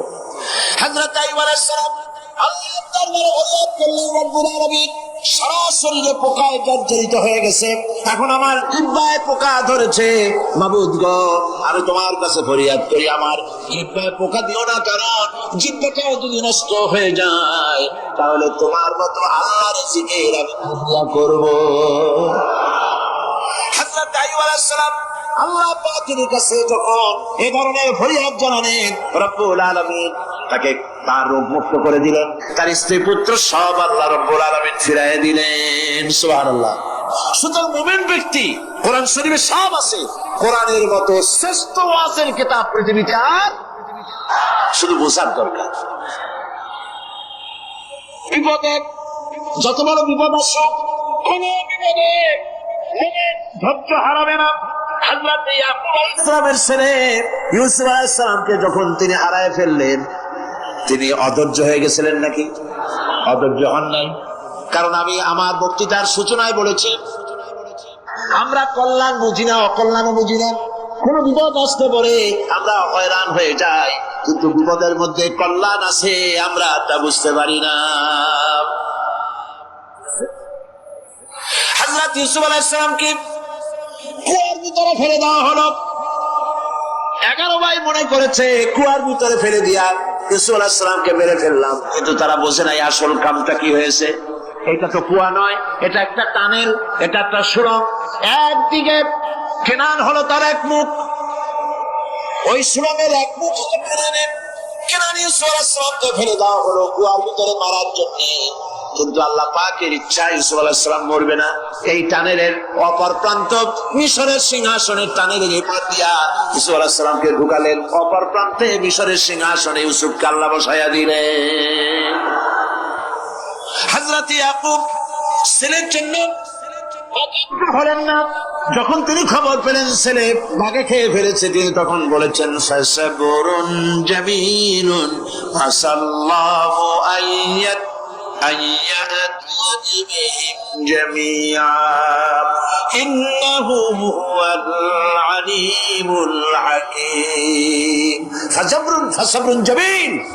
আমি উত্তম ভাবে ধৈর্য ধারণ করলাম। এবং আমাদের আমি বিশ্বাস করি আল্লাহ রাব্বুল আলামিন আমার হারানো সবকিছু আমাকে ফিরিয়ে দিবে। বহু বছর পর হযরত ইউসুফ আলাইহিস সালাম প্রেসিডেন্ট হয়েছেন মিশরের। 11 ভাই গেল সেখানে সাহায্য আনার জন্য। সেই ঘটনা তো শোনাবো না, এমনি বলে যাচ্ছি। এরপরে তিনি তাদেরকে পরিচয় দিলেন, ওরা ভয় পেয়ে গেল। তিনি বললেন, ভয়ের কোনো কারণ নাই, লা তাসরিবা আলাইকুমুল ইয়াউম, আজকে আমি কোনো প্রতিশোধ তোমাদের নেব না। সুবহানাল্লাহ। এর নাম পয়গম্বর, এর নাম কি? আল্লাহর নবী। আমি আজকে কোনো প্রতিশোধ তোমাদের নেব না, তোমরা যাও। পিতার অবস্থা তিনি জানলেন। কাঁদতে কাঁদতে পিতার চোখ দুটো নষ্ট হয়ে গেছে। ইয়াকুব আলাইহিস সালাম, হযরত ইউসুফ আলাইহিস সালাম বললেন, যাও। নিজের জামাটা খুললেন, গায়ের জামা খুলে বললেন, ভাইরা আমার, এই জামা নিয়ে যাও, আর আমার আব্বার চোখের উপরে এই জামাটা রেখে দিও। ছেলেরা যখন হযরত ইউসুফ আলাইহিস সালামের জামা নিয়ে মিশর থেকে রওনা করেছে, গল্প নয়, উপন্যাস নয়, আল্লাহ পাক এই কোরআন শরীফের সূরা ইউসুফে বলেছেন, জামা নিয়ে মিশর থেকে রওনা করেছেন। কোথায় মিশর আর কোথায় কেনান? কেনানে বসে হযরত ইয়াকুব আলাইহিস সালাম বলছেন, তোমরা যদি আমাকে মতিভ্রম পাগল যদি মনে না করো, তাহলে একটা কথা বলি, আমার নাকে এখন আমি ইউসুফের গন্ধ পেতেছি। তোমরা যদি আমাকে মতিভ্রম না করো, তাহলে আমি বলি, আমি কিন্তু ইউসুফের গন্ধ পেতেছি। সুবহানাল্লাহ। হযরত ইউসুফ আলাইহিস সালামের জামা এনে ভাইরা যখন হযরত ইউসুফের চোখের উপরে রেখে দিলেন, হযরত ইয়াকুবের দুটো চোখ সাথে সাথে আল্লাহ ভালো করে দিলেন। সাবরুন জামিল, ধৈর্য ধরো। ইমানদার ব্যক্তি আশার উপরে ধৈর্য নিয়েছে, কারণ যত বড় বিপদ আসুক না কেন, আশ্রয়ের একটা জায়গা আছে, তার নাম হলো আল্লাহ। নাম কি? বলেন আল্লাহ। সবাই বলেন আল্লাহ,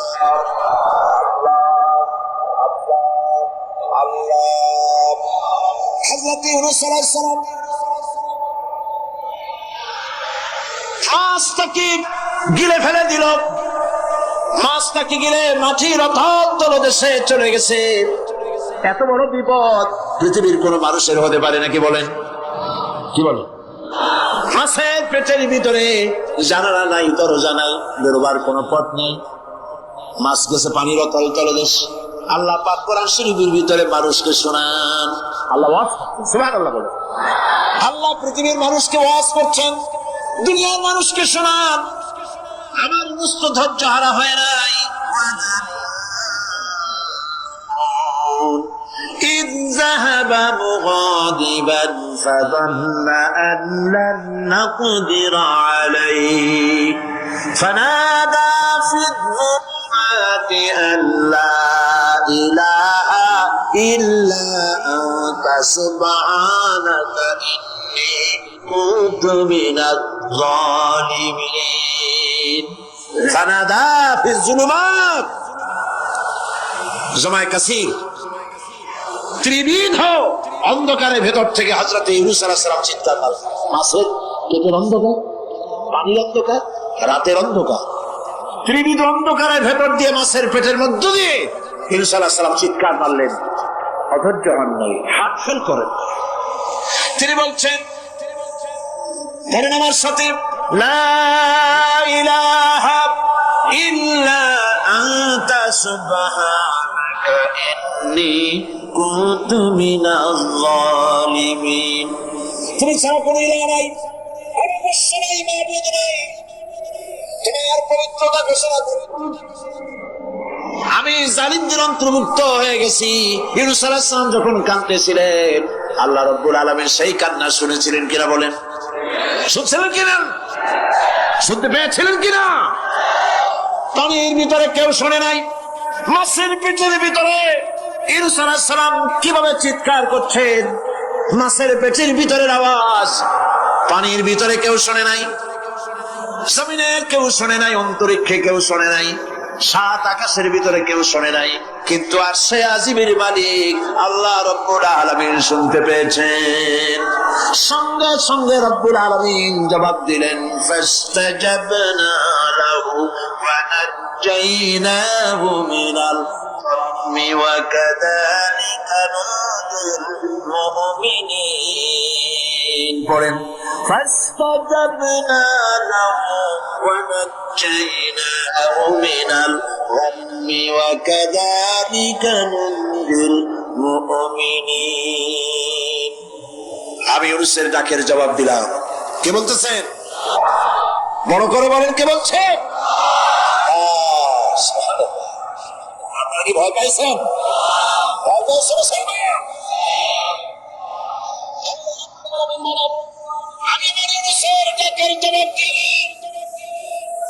শুধু জবাব দেই নাই, আমি ইউনূসকে তার মাছের পেটের ভিতর থেকে বাঁচাই দিলাম।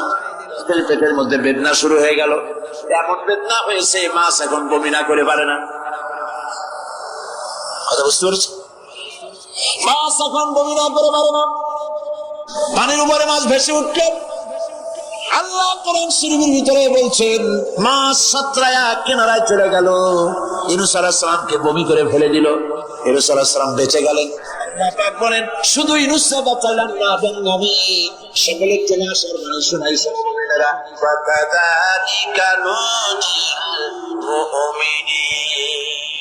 মুমিন বান্দা যারা, যত বড় বিপদ আসুক আমারে ডাকো, আমি বিপদ দিয়ে বাঁচাই দেব। সুবহানাল্লাহ, বিপদ থেকে আমি বাঁচাই দেব। আল্লাহ পাক বলেছেন ফাইন্না মাআল উসরি ইউসরান, ইন্না মাআল উসরি ইউসরা। দেখো, দুঃখ এবং কষ্টের পরে রয়েছে সুযোগ সুবিধা, আর অসচ্ছলতার সাথে রয়েছে উদার সচ্ছলতা। যত বড় বিপদ আসছে, এই বিপদের পরেই আল্লাহ পাক তার গোলামদের উপরে রহমত নাযিল করবেন ইনশাআল্লাহ। সুতরাং ঈমানদার লোকেরা, তাদেরকে আল্লাহ পাক বলছেন কোনো ভয় নাই, কোনো চিন্তা নাই, যত বড় বিপদে পড়ো আমারে ডাকো, আমি ডাকের সাড়া দিয়ে দেব। সবাই আল্লাহরে ডাকেন, সুবহানাল্লাহ ওয়ালহামদুলিল্লাহ লা ইলাহা ইল্লাল্লাহ। জোরে বলে সুবহানাল্লাহ আলহামদুলিল্লাহ লা ইলাহা ইল্লাল্লাহ, সুবহানাল্লাহ ওয়ালহামদুলিল্লাহ।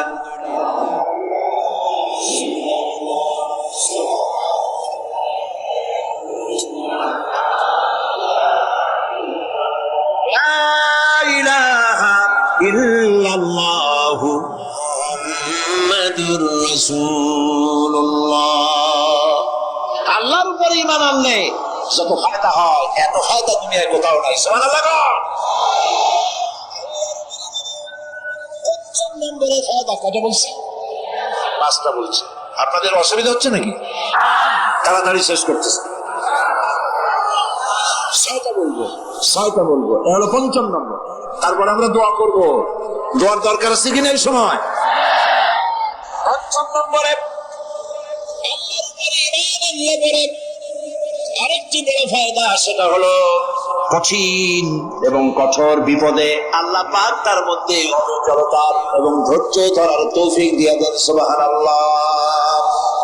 বিপদ আসুক, সেই বিপদে মুসিবতে আল্লাহ পাক মুমিনদেরকে আল্লাহর উপরে নির্ভরতা শিখায় দেন। সুবহানাল্লাহ।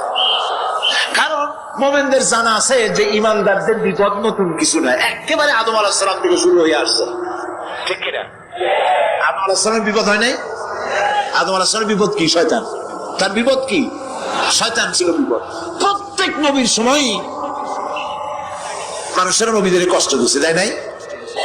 বিশ্বকবি ইকবাল বলেছেন সতীজা কা রহা হ্যায় अज़ल से ताइम रोज, सतीजा का रहा है अज़ल से ताइम रोज, चरागे मुस्तफा भी से शरारे बुलहबीस। আবহমান কাল থেকে শুরু করে মুহাম্মদ সাল্লাল্লাহু আলাইহি ওয়াসাল্লামের চিরাগকে, নূরকে, ঈমানকে, ইসলামকে নিভায়ে দেওয়ার জন্য আবু জাহেলের গোষ্ঠীরা চিরকাল চেষ্টা করেছে। সব চেষ্টা কর্পূরের মতো উড়ে গেছে, মুহাম্মদ সাল্লাল্লাহু আলাইহি ওয়াসাল্লামের চিরাগ টিম টিম করে জ্বলতে রয়েছে। আল্লাহ পাক বলছেন ইউরিদুনা লিইউতফিউ নূরাল্লাহি বিআফওয়াহিহিম والله متم نوره ولو كره الكافرون বলা চাও মুখের ফু দিয়া কারা কাফেরেরা ইসলাম সহ্য করতে পারে না যারা ওরা চায় মুখের ফু দিয়া আমার আলোটাকে নির্বাপিত করে দেবে। আল্লাহ পাক বলেন ওয়াল্লাহু মুতিম্মু নূরিহি, আমি আমার নূরকে পূর্ণতা দান করব। তাতে কাফির বিঈমানদের মনের ভিতরে যত জ্বালা হোক, যন্ত্রণা হোক, ওদের কলজা যত পড়ুক, ইসলাম তার বিজয় পতাকা নিয়ে উঠবে, কেউ ঠেকাতে পারবে না। আল্লাহ রাব্বুল আলামিন আল্লাহ পাক বলছেন কাযালিকা জাআলনা মিন আদুওয়াম মিনাল মুজরিমিন, আর এমনি করে আমি সকল নবীর শত্রু বানিয়েছি সব পাপিষ্ঠ অপরাধ প্রধান লোকদের। শুনছেন কথা? শোনেন নাই? আল্লাহ পাক বলছেন দুনিয়ার সব নবীদের তাদের জন্য আমি শত্রু বানাইছি। কাদেরকে? যারা সবথেকে বেশি পাপিষ্ঠ অপরাধ প্রধান।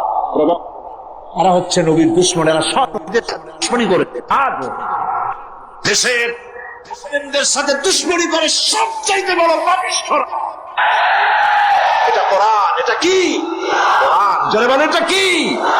আল্লাহ রাব্বুল আলামিন বলছেন ওয়াকাযালিকা জাআলনা লিকুল্লি নাবিয়্যিন আদুওয়াম মিনাল মুজরিমিন, সব পাপীরা পাপিষ্ঠরা আমার দ্বীনের দাওয়াত যারা দেয় তাদের কি জীবনের দুশমন মনে করে।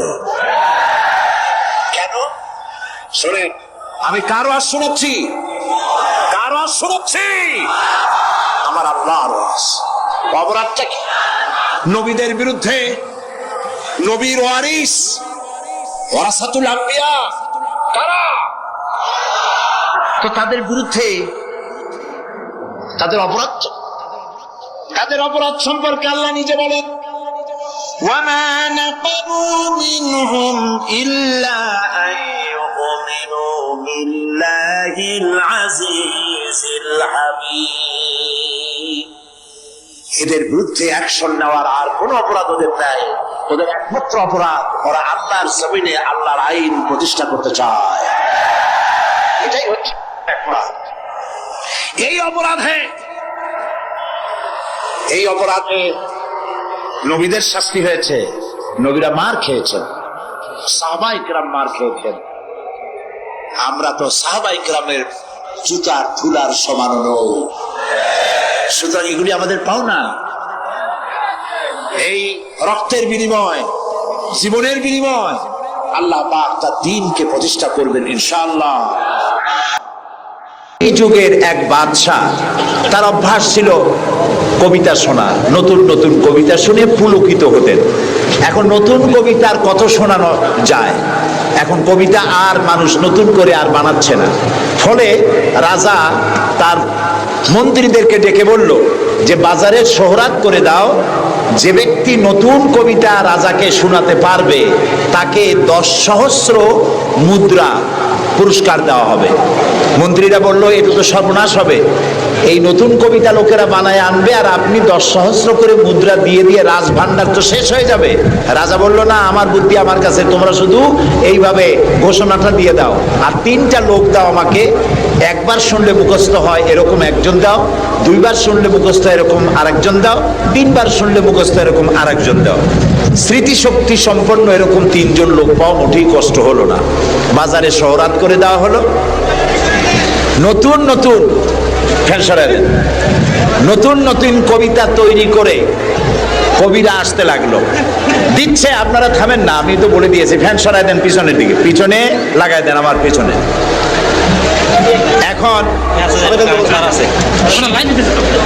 এখন কবিরা কবিতা রচনা করে নিয়ে আসছে, নতুন কবিতা শুনতেছে রাজা। কবিতা শুনে শখ মিটাইয়া রাজা বলছে এটা কি একটা নতুন কবিতা হলো? কবি, এটা তো আমি জানি। কবি কয়েছেন আপনি জানবেন কি, এগুলো তো আমি তৈরি করেছি, কত হোমওয়ার্ক করে রাত জাগা কষ্ট করে এটা তৈরি করেছি, আর আপনি বলছেন আমি জানি। বাদশাহ বলছে শুধু আমি না, তোমার বিশ্বাস হয় না? এই যে আমার পাশে যেসব পারিষদের লোকেরা যারা বসে আছে ওরাও জানে।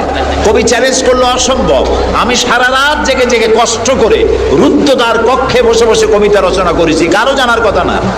তোমার বিশ্বাস হয় না? ওই যে একবার শুনলে যার মুখস্থ হয় তার বললো তুমি শোনাও তো, সে দাঁড়ায় শোনাই দিল। দুইবার শুনলে যার মুখস্থ হয় তার তো দুইবার শোনা হয়ে গেছে, বললো তুমি শোনাও, সেও শোনাই দিল। তিনবার শুনলে যার মুখস্থ হয় তার তো তিনবার শোনা হয়েছে, বললো তুমি শোনাও তো, সেও শোনাই দিল। কবি বেচারা বেকুব হয়ে হেঁটে গেল। এরকম কবিদের কাছ থেকে নতুন নতুন কবিতা শুনে শখ মেটাতে মেটাতে এক চালাক কবি অবস্থাটা বুঝে ফেলেছে। সে বুঝে এক কবিতা তৈরি করে এনেছে, এনে বলছে জাহাপান আমি এক কবিতা এনেছি। বললো না যে নতুন কবিতা এনেছে, কবিতা এনেছে। বাদশা বলল শোনাও। কবি কবিতা শোনালেন। তার কবিতার অর্থ ছিল এরকম যে, হে রাজা, আপনার পিতা আর আমার পিতার সাথে ছিল গভীর বন্ধুত্ব। এই বন্ধুত্বের সূত্র ধরে আপনার পিতা আমার পিতার কাছ থেকে 10,000 রৌপ্য মুদ্রা ধার করেছিলেন। চুক্তিপত্রে লেখা ছিল আপনার পিতা আর আমার পিতা মরে যাওয়ার পর আপনি আপনার পিতার উত্তরাধিকার সূত্রে আমার পিতার কাছে দেনা হিসাবে 10,000 রৌপ্য মুদ্রা আমাকে পরিশোধ করবেন। বাদশা শুনিয়া চিন্তা করলো সর্বনাশ, আমি যদি বলি যেটা আমি জানি আর সাথের লোকেরাও জানে তাহলে তো সাক্ষী প্রমাণ হয়ে গেল, তাহলে তো 10,000 মুদ্রা না রৌপ্য মুদ্রা দেওয়া লাগবে। কি সাংঘাতিক কথা। রাজা তখন বলল কবি, এতদিনে নতুন একটা কবিতা তুমি আমারে শোনালে, যা আমিও জানি না আমার লোকেরাও জানে না। আমি এই গল্পটি আপনাদেরকে শোনালাম এজন্যে যে সেই যুগের লোকেরা যতটা পাগল, আহাম্মক, বেকুব আমরা মনে করি, এরকম বেকুব ছিল না, আহাম্মক ছিল না। তাদের শৌর্য ছিল, তারা স্বাধীন চেতা ছিল, বীরত্বগাথা ছিল তাদের। তারা কারোর অধীনতা স্বীকার করতো না। বুদ্ধি ছিল, প্রজ্ঞা ছিল, মেধা ছিল, সব ছিল। শুধু একটি জিনিসের অভাবে তারা চুরি করত, ডাকাতি করত, জেনা করত, ব্যভিচার করত, হত্যা করত, এগুলিকে কোনো অপরাধ মনে করত না। সেই জিনিসটির নাম ছিল ওহীর জ্ঞান। সেই জিনিসটির নাম ছিল কি? আল্লাহ রাব্বুল আলামিন সেই যুগে এই মানুষগুলির পরিবর্তনের জন্য, গোটা বিশ্বে শান্তি আনার জন্য, পৃথিবী যখন ধ্বংসের দ্বার প্রান্তে দাঁড়িয়েছে, রহমত ছাড়া পৃথিবীকে আর রক্ষা করা যাবে না, তখন আল্লাহ তাআলা রাসূলকে রহমত হিসাবে পাঠালেন। আল্লাহ তাআলা বলছেন, ওয়ামা আরসালনাকা ইল্লা রাহমাতাল লিল আলামিন। নবী হে, আমি আপনাকে আমার গোটা বিশ্বের জন্য, গোটা সৃষ্টি জগতের জন্য আমি আপনাকে আমার করুণার মূর্ত প্রতীক করে পাঠালাম। সৃষ্টি জগতের জন্য আপনি আমার রহমত। সুবহানাল্লাহ। বর্তমান যে মাসটা চলছে, এই মাসটির নাম আরবি মাস মাহে রবিউল আউয়াল। এই মাসেই আল্লাহ তাআলা পাঠিয়েছিলেন বিশ্বনবী মুহাম্মদ রাসূলুল্লাহ সাল্লাল্লাহু আলাইহি ওয়াসাল্লামকে পৃথিবীর মানবতার কল্যাণের জন্য। তাকে এই পৃথিবীতে আল্লাহ তাআলা পাঠিয়েছিলেন। আল্লাহ তাআলা কোরআনে কারীমের মধ্যে বলছেন, সূরা আন-নাহল, আল্লাহ তাআলা বলছেন, وعلى الله قصد السبيل ومنها جائر ولو شاء لهداكم أجمعين وعلى الله قصد السبيل। আর সোজা রাস্তা বলে দেওয়ার দায়িত্ব আমি আল্লাহর। সুবহানাল্লাহ বলেন। সোজা রাস্তা বলে দেওয়ার দায়িত্ব কার? আল্লাহ তাআলা বলছেন সোজা রাস্তা বলে দেওয়ার দায়িত্ব আমার, যেখানে রয়েছে অসংখ্য বাঁকা পথ। ওয়ালাউ শাআ লাহাদাকুম আজমাইন। আর আমি যদি ইচ্ছে করতাম তাহলে গোটা বিশ্বের সমগ্র মানব মণ্ডলীকে আমি হেদায়েত করে দিতাম। এখানে প্রশ্ন ওঠে, তাহলে তিনি হেদায়েত করলেন না কেন? এই যে পৃথিবীতে নানামুখী মানুষ, কেউ আল্লাহ মানে, কেউ মানে না, কেউ নামাজ পড়ে, কেউ পড়ে না, কেউ মদ খায়, জেনা করে, এই যে নানামুখী, নানা চরিত্রের মানুষ, আল্লাহ বলছেন আমি হেদায়েত ইচ্ছে করলে সবাইকে করে দিতে পারতাম, তাহলে তিনি করলেন না কেন? এর কারণ হচ্ছে আল্লাহ তাআলা মানুষকে করেছেন সব থেকে শ্রেষ্ঠ সৃষ্টি। সৃষ্টির সেরা কারা?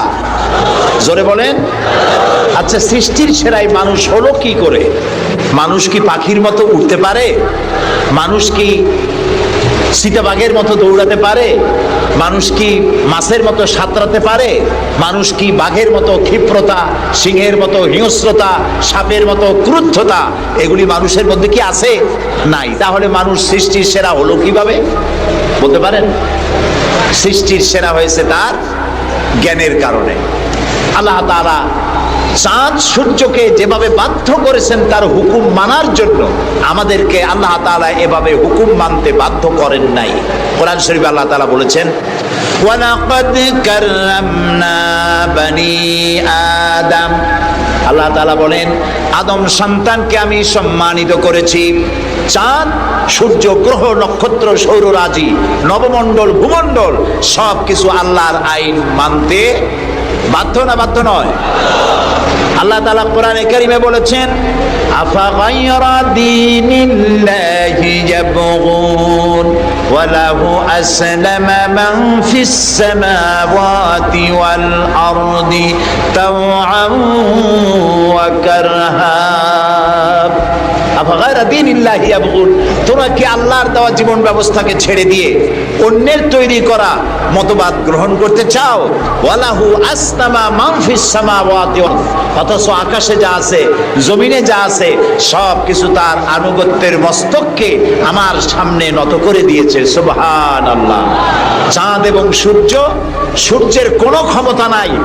রাত এখন বাংলাদেশে 8:40, রাত, সূর্যের কোনো ক্ষমতা নাই এখন বাংলাদেশে সে উদিত হয়। রাতের অধিকারকে সূর্য ক্ষুণ্ণ করতে পারে না, সূর্যের অধিকারকে চন্দ্র ক্ষুণ্ণ করতে পারে না। লাশ-শামসু ইয়ামবাগি লাহা আন তুদরিকাল কামারা ওয়ালাল লাইলু সাবিকুন নাহার ওয়া কুল্লুন ফি ফালাকিন ইয়াসবাহুন। আকাশে জমিনে যা কিছু আছে সব আল্লাহর হুকুম মেনে চলছে, কেউ কাউকে অতিক্রম করতে পারে না। তাহলে আমরা বুঝলাম চাঁদ সূর্য হুকুম মানে কার? জোরে বলেন। এই যে গাছগুলি, চতুর্দিকে যত গাছপালা আপনারা দেখতে পান, সুবরি গাছে নারকেল হবে না, নারকেল গাছে তাল হবে না, বেল গাছে জাম হবে না, আম গাছে লিচু হবে না। ওয়ালান তাজিদা লিসুন্নাতিল্লাহি তাবদীলা। আল্লাহ তাআলা বলছেন, আমার লব, নেচার, প্রকৃতির আইনের ভেতরে কোনো পরিবর্তন হবে না। আমার আইন তারা মানতে বাধ্য। কেবলমাত্র মানুষ, কেবলমাত্র মানুষ। আমি তোমাদেরকে সম্মানিত করেছি, সেই জন্য আমি তোমাকে আইন মানতে বাধ্য করি নাই। কোরআন শরীফে আল্লাহ পাক বলছেন, ইচ্ছে করলে কুফরি করতে পারো, ইচ্ছে করলে ঈমান আনতে পারো, ইচ্ছে করলে মুমিন হতে পারো, ইচ্ছা করলে কুফরিও করতে পারো। এটা তোমার ইচ্ছার উপরে ছেড়ে দিয়েছে। কারণ কাত্তাবাইয়ানার রুশদু মিনাল গাই, হক আর বাতিল দুইটাকে আমি আলাদা করে দেখিয়ে দিয়েছি। আসহাবুল ইয়ামিন, আসহাবুশ শিমাল, ডানপন্থী আর বামপন্থী দুইটা দল আমি দেখাই দিয়েছি। ডান দিকে, আর এটা বোঝার জন্য বিবেক দিয়েছি। কি দিয়েছি বলেন? বিবেক। বিবেক আছে আমাদের? আছে কিনা? বিবেক দিয়েছি বোঝার জন্য। ডান দিকে যারা যাবে, এই ডান দিকের নেতৃত্ব দিবে নবীরা, আর নবীরা ডানপন্থীদেরকে সাথে নিয়ে চলে যাবে কোথায়? আল্লাহর জান্নাতে। আর যারা বামপন্থী তাদের নেতৃত্ব দেবে শয়তান। কে দেবে নেতৃত্ব? আমি বুঝি না মুসলমানেরা কেমনে বামপন্থী হয়। আমাদের দেশে কিছু মুসলমান আছে, নামধারী, নাম মুসলমানের, কিন্তু নিজেদের পরিচয় দেয় তারা বামপন্থী। আছেন এরকম? এই সমস্ত বামপন্থীদের নেতৃত্ব দিবে শয়তান, আর এদেরকে নিয়ে শয়তান তাদেরকে নিয়ে যাবে কোথায়? যা আল্লাহ তাআলা বলছেন, কাত্তাবাইয়ানার রুশদু মিনাল গাই, হক এবং বাতিলকে আলাদা করে আমি ভাগ করে দুটি পথকে দেখিয়ে দিয়েছি। এখন তোমার ইচ্ছা আমার উপর ঈমান আনতেও পারো, আর যদি ইচ্ছা হয় আমার সাথে কুফরিও করতে পারো। যেহেতু তুমি গাছ না, সূর্য না, চন্দ্র না, তুমি মানুষ, আমি তোমাকে সম্মান দিয়েছি, সেজন্য তোমার এখতিয়ারে ছেড়ে দিয়েছি আর বিবেকও দিয়েছি। এই বিবেক দিয়ে তুমি বুঝতে পারবা পথ কোনটা। আল্লাহ বলছেন, আমার দায়িত্ব হলো ওয়া আলাল্লাহি কাসদুস সাবিল, সোজা রাস্তা বলে দেওয়ার দায়িত্ব আমার। সুবহানাল্লাহ। আমি বলে দিয়েছি সোজা রাস্তা কোনটি। আল্লাহ তাআলা বলেন সূরা ইব্রাহিমের মধ্যে, আলিফ লাম রা, কিতাবুন আনজালনাহু ইলাইকা লিতুখরিজান নাসা মিনাজ যুলুমাতি ইলান নূর। আল্লাহ তাআলা বলেন, হে নবী, আমি আপনার উপর একখানা কিতাব অবতীর্ণ করলাম। এটা একটি কিতাব নাজিল করলাম এই জন্য, লিতুখরিজান নাসা মিনাজ যুলুমাতি ইলান নূর, যাতে করে আপনি মানব মণ্ডলীকে অন্ধকার সমূহ থেকে আলোর দিকে নিয়ে আসতে পারেন। লক্ষ্য করুন কথা আল্লাহ, আমি কার কথা শোনাচ্ছি? অন্ধকার সমূহ থেকে আলোর দিকে নিয়ে আসতে পারেন। ওলামারা যারা আলেম তারা বুঝবেন, কোরআন শরীফে আল্লাহ তাআলা অন্ধকারের কথা যত জায়গায় বলেছেন বহু বচনে বলেছেন, এক বচনে বলেন নাই। আর আলোর কথা যখন বলেছেন তখন এক বচনে বলেছেন, বহু বচনে বলেন নাই। নূরের বহু বচন হলো আনোয়ার, এই শব্দটি কোরআন শরীফের মধ্যে নাই। আল্লাহ এখানে কি বলছেন? আমি আপনার উপরে কিতাব অবতীর্ণ করলাম এই জন্য যাতে করে আপনি মানব মণ্ডলীকে অন্ধকার সমূহ থেকে আলোর দিকে আনতে পারেন। অন্ধকার সমূহ কি? অন্ধকার সমূহ হচ্ছে মানব রচিত যত মতবাদ, এ সবগুলো কি বলেন সবাই? অন্ধকার। আর ইসলাম হলো আলো। অন্ধকারের অনেক রূপ হয়, আলোর রূপ হয় মাত্র, বলেন কয়টা হয়? দেখুন, অঙ্ক যেদিন পরীক্ষা হয়, ম্যাট্রিক হোক আর দাখিল পরীক্ষা হোক, অঙ্কের যে পরীক্ষাটা যেদিন হয় সেদিন অঙ্ক পরীক্ষা দিতে গিয়ে যাদের অঙ্ক ভুল হয় তাদের ফলাফল একরকম হয় না বহু রকম হয়? ভুল যা হয় কয় রকম হয়, আর অঙ্ক যাদের রাইট হয় তাদের কয় রকম হয়? একরকম। তাহলে এর দ্বারা কি বোঝা যায়? সত্যের রূপ একটা আর ভুলের রূপ অনেকগুলো। এই জন্য আলোর রূপ একটা, অন্ধকারের রূপ অনেক। যেমন বিদ্যুতের আলো, কেরোসিনের আলো, হেসাকের আলো, চাঁদের আলো, সূর্যের আলো, যত রকমের আলো আছে সব আলোর রূপ একটাই, কিন্তু অন্ধকারের রূপ বিভিন্নতর। শবে কাজেবের এক রকমের অন্ধকার, অমাবস্যার আর এক রকমের অন্ধকার, রাতের আধারের আর এক রকম অন্ধকার, মেঘাচ্ছন্ন হওয়ার আর এক রকম অন্ধকার, কুয়াশাচ্ছন্ন হওয়ার আর এক রকম অন্ধকার, দরজা জানালা ভেন্টিলেটর সব বন্ধ করে দেওয়ার আর এক রকমের অন্ধকার। অন্ধকারের রূপ অনেক আর আলোর রূপ একটা।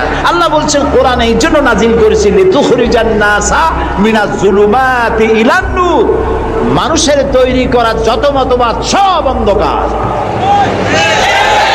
আর ইসলাম হচ্ছে আলো। আল ইসলাম নূর, ইসলাম হচ্ছে আলো। আলোর রূপ একটা। আলোর রূপ কয়টা? আল্লাহ তাআলা বলছেন ওয়া আলাল্লাহি কাসদুস সাবিল, আমি সোজা রাস্তা বলে দেব, যেখানে আছে অসংখ্য বাঁকা পথ, সেই সোজা রাস্তার নাম কি বলতে পারবেন? মাশাআল্লাহ, আপনারা সবাই বলতে পেরেছেন। সেই ইসলাম, সেই পথের নাম ইসলাম। এই ইসলামের পথ প্রদর্শক ছিলেন আল্লাহর নবীরা। দুনিয়ায় যত নবী আল্লাহ পাঠিয়েছেন সমস্ত নবীরা হচ্ছেন ইসলামের পথ প্রদর্শক। কিন্তু বইপত্রে অনেক সময় একটা কথা ভুল লেখে, তারা লেখে মুহাম্মদ সাল্লাল্লাহু আলাইহি সাল্লাম ইসলাম ধর্মের প্রবর্তক। এটি একটি ভুল কথা। প্রবর্তক অর্থাৎ যিনি শুরু করেন, যিনি যে জিনিসটা চালু করেন তিনি ওইটার প্রবর্তক হন। ইসলামের প্রবর্তক হচ্ছেন আল্লাহ তাআলা, আর সমস্ত নবীরা হচ্ছেন প্রচারক, আর সর্বশ্রেষ্ঠ প্রচারক হচ্ছেন মুহাম্মাদুর রাসূলুল্লাহ সাল্লাল্লাহু আলাইহি ওয়াসাল্লাম। আল্লাহ রাব্বুল আলামিন তাকে পৃথিবীতে পাঠালেন ইসলাম প্রচার, প্রসার, প্রতিষ্ঠা এই কাজের জন্য। আল্লাহ তাআলা তাকে পাঠালেন এবং তাকে সর্বাধিক মর্যাদা দিলেন। এত বড় মর্যাদা আল্লাহ তাআলা পৃথিবীতে আর কারো দেন নাই। সুবহানাল্লাহ।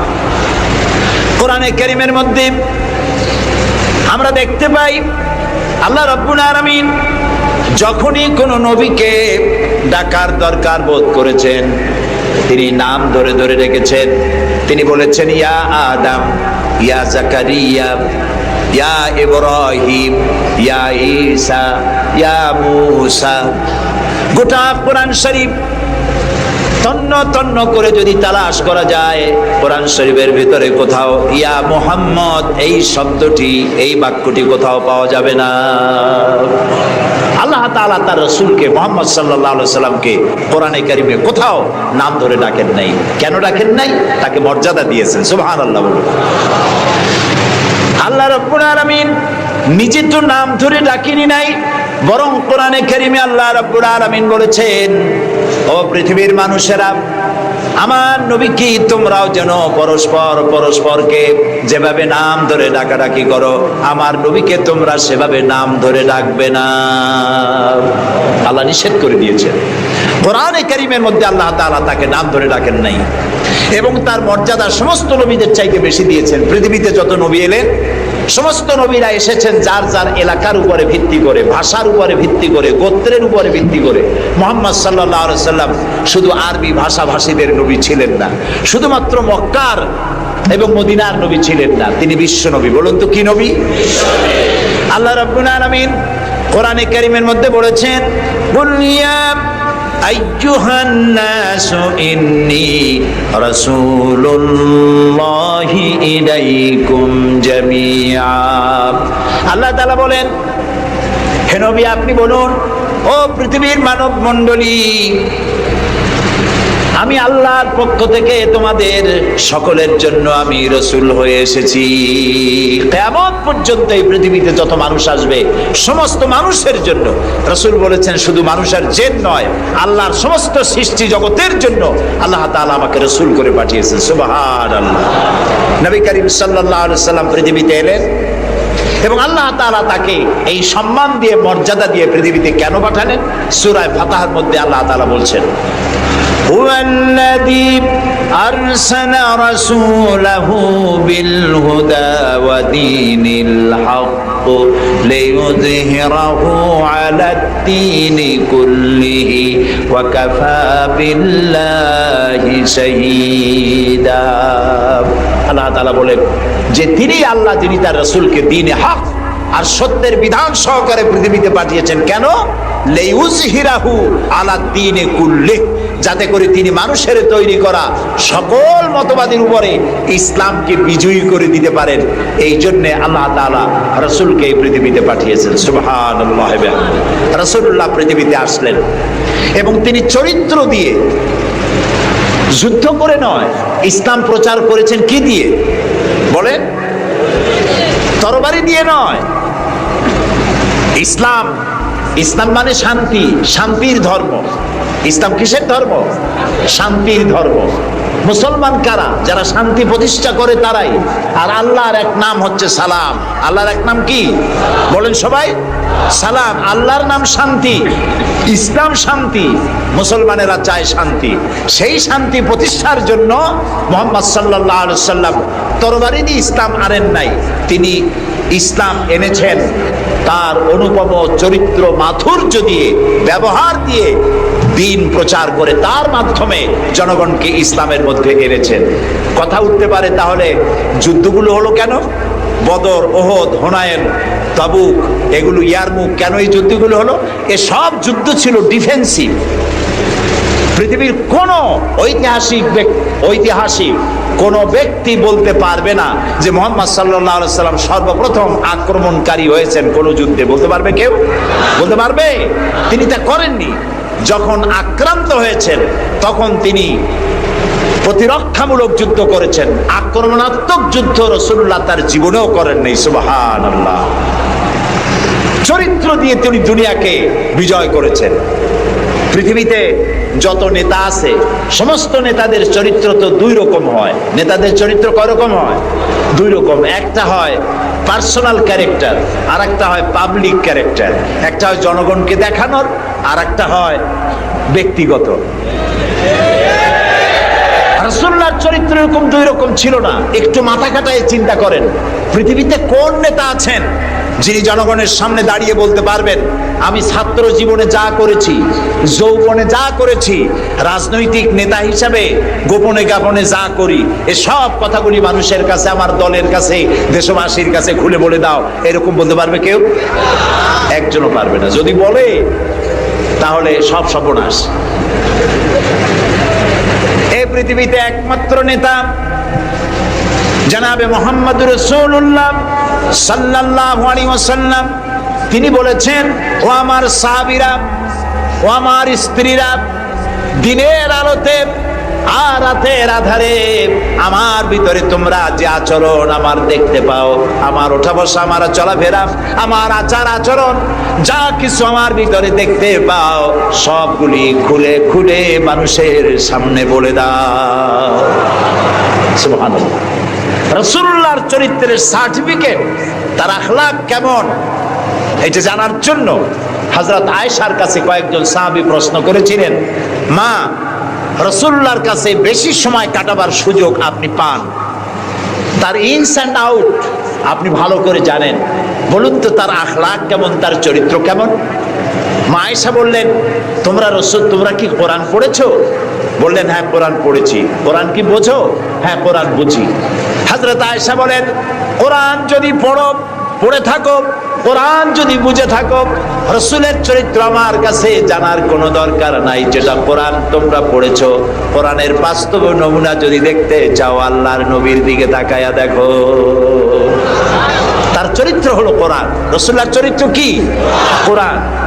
রাসূলুল্লাহর নবুয়তের 23 বছরের জীবনে যা আছে, 30 পারা কোরআনে তাই আছে। 30 পারা কোরআনে যা আছে, রাসূলুল্লাহর 23 বছরের নবুয়তের জীবনে তাই আছে। বড় করে বলেন সুবহানাল্লাহ। এই ছিল রাসূলের জীবন। তার চরিত্র সম্পর্কে আল্লাহ তাআলা বলছেন, ওয়া ইন্নাকা লাআলা খুলুকিন আযীম। হে নবী, আপনি উন্নত চরিত্রের উপরে প্রতিষ্ঠিত। আল্লাহ বলতেছেন। কে বলতেছেন? আল্লাহ বলতেছেন আপনি উন্নত চরিত্রের উপরে প্রতিষ্ঠিত। সুবহানাল্লাহ। এবং আমাদেরকে বলা হচ্ছে, আমাদেরকে, কাদেরকে? সারা দুনিয়ার মুসলমানদেরকে বলা হচ্ছে, লাকাদ কানা লাকুম ফি রাসূলিল্লাহি উসওয়াতুন হাসানা, গ্রহণযোগ্য মহত্তম আদর্শ তোমাদের জন্য আদর্শ রয়েছে তোমাদের রাসূলের মধ্যে। আমরা উল্টা কাজ করি। আমরা ইসলামরে চিনি পীর সাহেবরে দিয়া, মৌলানা সাহেবরে দিয়া, হুজুররে দিয়া ইসলাম বুঝতে চেষ্টা করি। এটা উল্টা কাম। আসলে ইসলাম দিয়া, কোরআন দিয়া, হাদিস দিয়া পীর সাহেবকে যাচাই করা উচিত, কোরআন হাদিস মতো উনি আছেন কিনা। হুজুর সাহেব, মৌলানা সাহেব, নেতা সাহেব কোরআন হাদিস অনুযায়ী আছে কিনা, ওর দ্বারা ওই ব্যারোমিটার দিয়েই বাছাই এবং যাচাই করা উচিত। কিন্তু তা না করে আমরা উল্টাটা করি, যার জন্য আমরা প্রতারিত হই। এই জন্য রাসূল হচ্ছেন আমাদের নেতা হিসাবে শ্রেষ্ঠ নেতা। তার থেকে বড় নেতা আকাশের নিচে জমিনের উপরে কেউ নাই। তাকেই গ্রহণ করতে হবে। দেখুন, চরিত্রের উন্নত সার্টিফিকেট দিতে পারে একজন পুরুষের জন্য। কে দিতে পারে? তার স্ত্রী। সব থেকে কে পারে? স্ত্রী বলতে পারে এই পুরুষটি কেমন। আর একজন স্ত্রী তার স্বামীর জন্য সব করতে পারে, জীবনটাও বিলাই দিতে পারে, কিন্তু সহজে স্বামীর বিশ্বাস যেটা সেটার উপরে ঈমান আনা এটি সহজ কথা নয়। যত পীর সাহেবরা আছেন বাইরে মুরিদ বানাতে আসেন, জিজ্ঞেস করা উচিত, হুজুর আপনার বউ আপনার কাছে মুরিদ হয়েছে কিনা।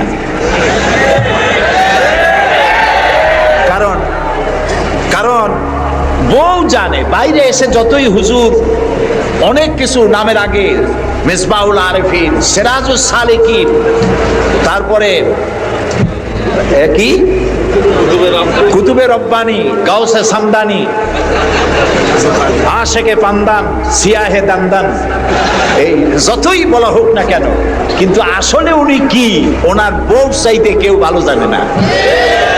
এটা ঠিক কিনা? বউ ঈমান আনছে কিনা, মুরিদ হইছে কিনা, ওইটা দেখা দরকার। ড্রাইভারকে জিজ্ঞেস করা দরকার আপনার হুজুর কেমন, ড্রাইভার বলতে পারবে। ওনার সাথে খাদেমদেরকে একান্তে জিজ্ঞেস করা দরকার হুজুর কেমন, কোনটা বলতে পারবেন। দেখুন, এই পৃথিবীতে নবী করিম সাল্লাল্লাহু আলাইহি সাল্লাম যখন ওহী পেলেন, দ্বিতীয় ওহী ছিল ওয়ানজির আশিরাতাকাল আকরাবিন, নিকটবর্তী লোকদেরকে বা দ্বীনের দাওয়াত দেন। এই সর্বপ্রথম দাওয়াতের জন্য আল্লাহ তাআলা বললেন, আল্লাহর প্রতি, জাহান্নামের প্রতি ভয় দেখান, সতর্ক করুন মানুষদেরকে। সর্বপ্রথম তিনি মনে করলেন নিকটবর্তীদেরকে দাওয়াত দিতে আল্লাহ বলেছেন আগে। আমার নিকটবর্তী খাদিজার চাইতে তো কেউ নাই। খাদিজার কাছে গিয়েই রাসূলুল্লাহ দাওয়াত দিলেন। দাওয়াতটা কি? বললেন, খাদিজা, এই যে চোখে দেখা লাত, মানাত, উজ্জা, হুবাল, এর একটাও খোদা না। এগুলো বেহুদা। এগুলা কিছু বানাইতে পারে না, কেউ সাহায্য করতে পারে না, এমনকি নিজেকেও বিপদ থেকে রক্ষা করার কোনো শক্তি ওদের নাই। এক অদেখা আল্লাহ আছেন, যিনি ছাড়া কোনো ইলাহ নাই, তোমাকে আমাকে তিনিই সৃষ্টি করেছেন, তাকে আল্লাহ হিসাবে মানো যারা দেখা যায় না, আর আমি সেই আল্লাহর শেষ নবী, আমাকে নবী হিসাবে মানো। কত বড় কঠিন কথা, কত বড় কঠিন কথা। প্রিয় ভাই সব, পর্দার আড়ালের মা বোনেরা লক্ষ্য করুন, হযরতে খাদিজাতুল কুবরা রাদিয়াল্লাহু তাআলা আনহা 40 বছরের বয়সের সময় মুহাম্মদ সাল্লাল্লাহু আলাইহি সাল্লামকে বিয়ে করেছিলেন, তখন তার বয়স 25 বছর। আর আজ 40 বছর বয়সে নবীজি নবুয়ত পেয়েছেন, 15টি বছর সময় পেয়েছেন রাসূলকে কাছে থেকে দেখার। হযরতে খাদিজা যখনই দ্বীনের দাওয়াত পেলেন, অদেখা আল্লাহকে বিশ্বাস করতে হবে, মুহাম্মদ সাল্লাল্লাহু আলাইহি সাল্লামের নবুয়ত মানতে হবে, এই প্রশ্ন যখন সামনে এলো, হযরতে খাদিজা কোনো প্রশ্ন তোলেন নাই, এক মুহূর্ত দেরিও করেন নাই, সঙ্গে সঙ্গে পড়ে নিয়েছেন লা ইলাহা ইল্লাল্লাহু মুহাম্মাদুর রাসূলুল্লাহ।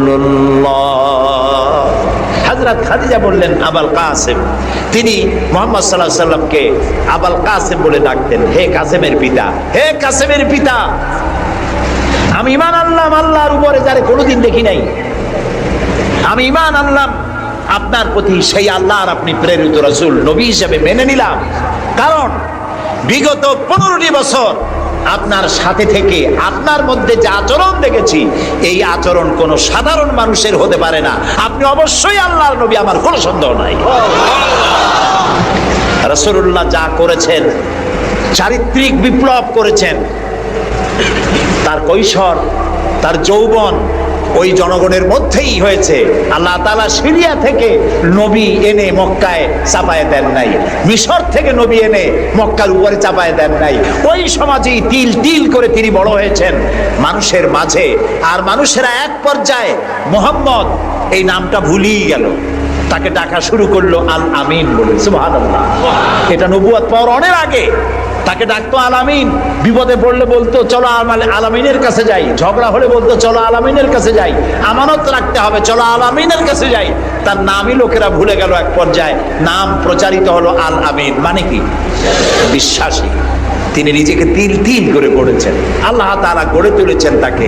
হযরতে খাদিজা তার প্রতি ঈমান আনলেন, রাসূলুল্লাহ দাওয়াত দিলেন তার বন্ধু, যার সাথে তার বন্ধুত্ব ছিল 20 বছরের, হযরতে সাইয়েদুনা আবু বকর রাদিয়াল্লাহু তাআলা আনহু, 20 বছরের বন্ধু।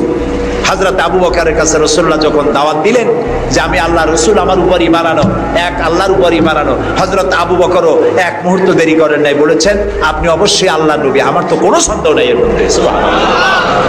রাসূল পাক সাল্লাল্লাহু আলাইহি সাল্লাম এই মক্কি জিন্দেগিতে মানুষদেরকে তৈরি করলেন আল্লাহর ইচ্ছা মাফিক। তিনি দাওয়াত দিলেন একটি, তিনি বললেন ইয়া আইয়ুহান নাস কুলু লা ইলাহা ইল্লাল্লাহ তুফলিহু, হে মানব সকল পড়ো তোমরা লা ইলাহা ইল্লাল্লাহ, জোরে পড়েন লা ইলাহা ইল্লাল্লাহ, লা ইলাহা ইল্লাল্লাহ। একথা ঘোষণা করে দাও, কোনো ইলাহ নাই, কোনো আইনদাতা নাই, বিধানদাতা নাই, শাসনকর্তা নাই, কেউ নাই ইল্লাল্লাহ, আল্লাহ ছাড়া। এই দাওয়াত যখন তিনি দিলেন, যেই সমাজের লোকেরা তাকে আলামিন বলতো, সেই লোকেরা ফুলের মালা নিয়ে দৌড়ে আসতো নাকি? তারা পাথর নিয়ে ছুটে এলো, কারণ তারা বুঝতো লা ইলাহা ইল্লাল্লাহর মানে কি।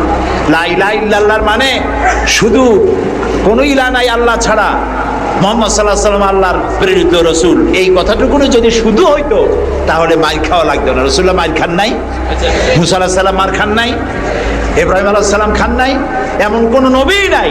3 জন নবী ছাড়া, কয়জন নবী ছাড়া? 3 জন নবী ছাড়া মাইর খান নাই, দেশান্তরিত হন নাই, গালিগালাজ শোনেন নাই, ঠাট্টা বিদ্রুপ শোনেন নাই, এমন কোন নবী নাই। কয়জন নবী বাদে? তিনজন। একজন কে? আদম আলাইহিস সালাম। সে সময় কোনো মানুষই নাই, কাজেই তারে বিরক্ত করবে কে? আর ছিলেন নূহ আলাইহিস সালাম। প্রথমে বাধা পাইলেন, পরে যখন বন্যা হয়ে গেল, সব যখন মরে গেল, তখন আর তারে বাধা দেওয়ার মতো কেউ ছিল না। আর একজন ছিলেন হযরত সুলাইমান আলাইহিস সালাম। হযরত সুলাইমানকে আল্লাহ সারা পৃথিবীর রাজত্ব তার হাতের মুঠায় দিয়ে দিয়েছিলেন, সেই জন্য তার বিরোধিতাকারী কেউ ছিল না। এই তিনজন বাদে ইয়া হাসরাতান আলাল ইবাদ, বান্দার উপর আফসোস, এমন একজন নবী রাসূল পাঠাই নাই যার সাথে সমকালীন যুগের লোকেরা ঠাট্টা করে নাই, বিদ্রুপ করে নাই, মারধর করে নাই। সবাই করেছে। কারণটা কি? কারণ কি? কারণ হলো লা ইলাহা ইল্লাল্লাহর মতো বিপ্লবাত্মক রিভলিউশন সৃষ্টিকারী কথা আকাশের নিচে জমিনের উপরে আর নাই। মানে কি? মানে হচ্ছে লা ইলাহা, কোন ইলাহা নাই, কোন আইনদাতা নাই, কোন বিধানদাতা নাই, কোন শাসনকর্তা নাই, কোন হায়াত আর মওতের মালিক কেউ নাই ইল্লাল্লাহ, আল্লাহ ছাড়া। এটি বিপ্লব সৃষ্টিকারী কথা। এই কথা যখন হযরত মূসা আলাইহিস সালাম বলেছিলেন ফেরাউনের সামনে, ফেরাউন তখন বলল, মা আলিমতু লাকুম মিন ইলাহিন গায়রি, আমি তো জানি না যে আমি ছাড়া আরো কোনো ইলাহ আছে, তুমি এক নতুন দাওয়াত নিয়ে আসছো। আনা রাব্বুকুমুল আলা, আমি তো বড় খোদা, আমি তো বড় ইলাহ। আমি এই গত 6 তারিখে মিশর সফর করেছিলাম, আমার জীবনের প্রথম এই মিশর সফর। উদ্দেশ্য ছিল মূসা আলাইহিস সালামের দেশ দেখা, ফেরাউনের দেশ দেখা। সেখানে ফেরাউনকেও অবশেষে দেখে এলাম। ফেরাউন মরে গেছে, কিন্তু তার দেহটাকে আল্লাহ তাআলা রেখে দিয়েছেন। আল্লাহ তাআলা তারে বলেছিলেন, যে জায়গায় যে দরিয়ায় তাকে ডুবানো হয়েছে, সেই বাহার, সেই সমুদ্র দেখে এসেছি। যেখানে আল্লাহ তাআলা মূসা আলাইহিস সালামের সঙ্গে কথা বলেছেন, সে জায়গাও যাওয়ার তৌফিক আল্লাহ তাআলা দিয়েছেন, সে জায়গাও থেকে আসছে। ফেরাউন, তাকে দেখার জন্য মিউজিয়ামের মধ্যে ঢুকলাম। 40 পাউন্ড মিশরীয় মুদ্রা, 40 পাউন্ড লাগলো। এরপরে ওর লাশ দেখার জন্য আরো 70 পাউন্ড লাগবে। পয়সা খরচ করে এই শয়তানটারে দেখতে গেলাম। কারণ আল্লাহ তাআলা বলেছেন, কুল সিরু ফিল আরদ ফানজুরু কাইফা কানা আকিবাতুল মুকাদ্দিবিন, ঘুরে বেড়াও, আমার পৃথিবী ভ্রমণ করো। আল্লাহ তাআলা বলছেন, আমার পৃথিবী ভ্রমণ করো আর দেখো মহাসত্যের অস্বীকারীদের আমি কি পরিণতি করেছি, দেখে আসো। সুবহানাল্লাহ। আমি গিয়ে দেখলাম মিস্টার ফেরাউন শুয়ে আছে, গ্লাসের বক্সের মধ্যে কাপড় দিয়ে জড়ানো, গর্দানটা এরকম চিকন, এতটা লম্বা গর্দান, মুখের মধ্যে দাঁত একটা আছে, হাতে এবং পা, হাত পা বের করা, তাতে কিছু নখ টক আছে এবং মাথায় কিছু চুলও আছে। কয়েক হাজার বছর আগের লাশ। সে যখন ডুবতেছিল তখন বলতেছিল, আমান্তু না, হ্যাঁ, আমান্তু কামা আমানাত বিহি বানু ইসরাইল, আমি ঈমান আনলাম বনি ইসরাইলরা যার উপর ঈমান আনছে। আল্লাহর উপর ঈমান আনছে এটা কিন্তু বললো না, বনি ইসরাইলরা যার উপরে ঈমান এনেছে তার উপরে ঈমান আনলাম। ওয়া আনা মিনাল মুসলিমিন, আল্লাহ আমি তো একজন মুসলমান, আমার আবারও সুবাও কেন? আল্লাহ তাআলা বললেন, আল আন, এখন ওয়াকাদ আসাইতা কাবলু ওয়া কুনতা মিনাল মুফসিদিন, অথচ তুমি বিদ্রোহ ঘোষণা করেছো আর তুমি সবথেকে বড় সন্ত্রাসী। ও বলছে আনামিনাল মুসলিমিন, ও বলছে আনামিনাল মুসলিমিন, আমি তো মুসলমানদের একজন। আল্লাহ কয় ওয়া কুনতা মিনাল মুফসিদিন, তুই তো সন্ত্রাসী, বিপর্যয় সৃষ্টিকারী। আমি তোরে আর শুধু মারবই না, কে বলতেছেন? আমি তোরে শুধু মারবই না, আলিয়াউমা নুনাজ্জিকা বিবাদানিক, আমি তোর দেহটাকে রক্ষা করব। পানিতে তুই পচবি না, মাটিতে পচবি না, পোকায় মাকড়ে তোরে খাবে না, আমি তোরে শুটকি বানায় রাখবো কিয়ামত পর্যন্ত। এই জন্য শুটকি বানায় রাখবো, পৃথিবীতে যত ফেরাউন তোর মতো পৃথিবীতে আসবে, তোরে দেখে যেন শিক্ষা গ্রহণ করতে পারে। আল্লাহ তাআলা ওরে শুটকি বানায় রাখছে। তারপরে দেখলাম ভয়রা কারুন অস্বীকার করেছিল মুসা আলাইহিস সালামকে, তার বিশাল সম্পদ, 55,000 একর জমির উপরে ছিল তার বাড়িঘর আর সম্পদ, আহরিত সম্পদ। তার সিন্ধুকের চাবিগুলি বহন করত শত শত উটে। এখন চিন্তা করেন কত সম্পদের মালিক। মুসা আলাইহিস সালাম যখন তার কাছে যাকাতের দাবি করলেন, ঈমানের দাবি করলেন, তখন মুসা আলাইহিস সালামের উপরে বহতান, তাকে লাঞ্ছিত করলো, তাকে দুর্নাম অপবাদ দিল। মুসা আলাইহিস সালাম আল্লাহর কাছে গজব চাইলেন, আল্লাহ তাআলা তারে গজব দিলেন। 55,000 একর সম্পত্তি, বাড়িঘর, আর সে নিজে শুদ্ধ মাটির নিচে আল্লাহ খরচ করে দিলেন। এখন বিরাট হ্রদে পরিণত হয়ে গেছে। তারপরে যখন আমি দাঁড়ালাম, দেখতে পেলাম সমুদ্রের মতো কোনো কুল কিনারা নাই, কোনো কুল কিনারা নাই। তার সম্পদ শুদ্ধ আল্লাহ তাআলা রেখেছেন। আল্লাহ তাআলা বলছেন, পৃথিবী ঘোরো আর দেখো মহাসত্যের অস্বীকারীদেরকে কি ধরনের শাস্তি দিয়েছি, দেখে আসো। সুবহানাল্লাহ। এই ফেরাউনের কাছে যখন মুসা আলাইহিস সালাম বললেন, ঈমান আনো আমার উপরে, আল্লাহর উপর ঈমান আনো, সে কয়, মা আলিমতু লাকুম মিন ইলাহিন গায়রি, আমি তো জানি না আমি ছাড়া আরো কোন ইলাহ আছে, আমি তো ইলাহ। তুমি যদি আমাকে ছাড়া কাউকে ইলাহ মানো, লা আজআলান্নাকা মিনাল মাসজুনিন, আমি তোমাকে কারারুদ্ধ করে রাখবো। মুসা আলাইহিস সালাম কয়, তুই কারে জেলের ভয় দেখাও? আমি তো আল্লাহর পয়গম্বর, আমি তো তোমার জেলের পরোয়া করি না। সুবহানাল্লাহি ওয়া বিহামদিহি। মুসা আলাইহিস সালামকে কে পাঠাইছে ফেরাউনের কাছে? কে পাঠাইছেন? আল্লাহ তাআলা নিজে পাঠাইছেন। আল্লাহ তাআলা বলছেন, হে মুসা, আমি তোমাকে আমার জন্য বানাইছি। সুবহানাল্লাহ। ওয়া নাখতারতুকা ফাসতামি' লিমা ইউহা। এখন শোনো আমি তোমারে কি বলি। ইযহাব ইলা ফিরআউনা ইন্নাহু তাগা। ফেরাউনের কাছে যাও, সে সীমা লঙ্ঘন করেছে, তার কাছে দ্বীনের দাওয়াত দাও।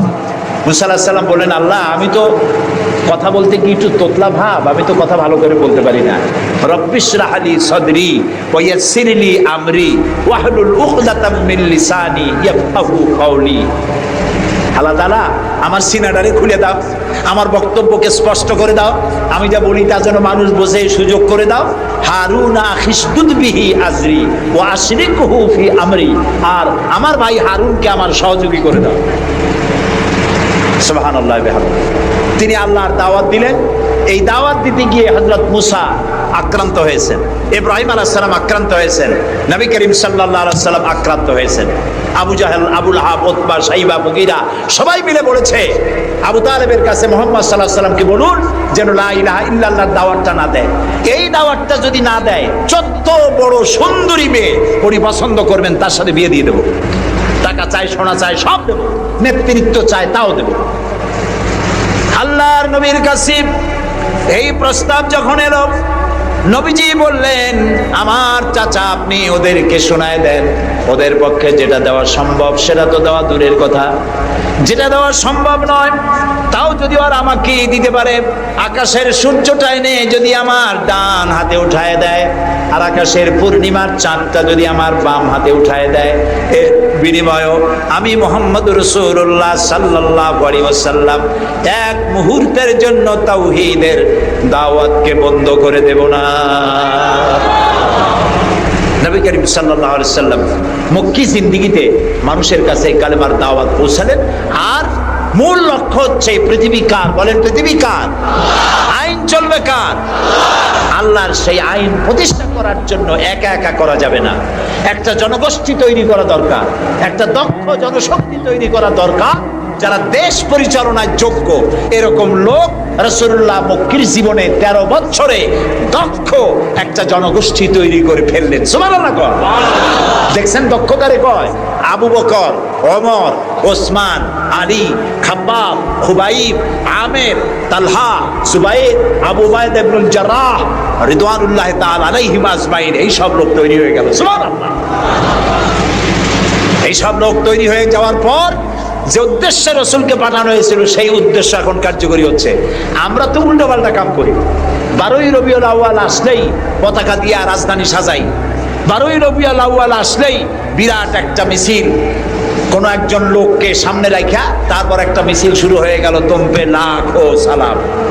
কতগুলা পতাকা নিয়ে লাখো সালাম দিলাম, হাজার হাজার গাড়ি নিলাম, লোকজন নিলাম, এরপরে এক জায়গায় বসে নবী সালাম আলাইকা, ইয়া রাসূল সালাম আলাইকা, গরম গরম জিলাপি। রবিউল আউয়াল শেষ, রাসূলুল্লাহর মহব্বতও শেষ। বিশ্বাস করুন, এই সমস্ত জিনিস দিয়ে মূল টার্গেট থেকে মুসলমান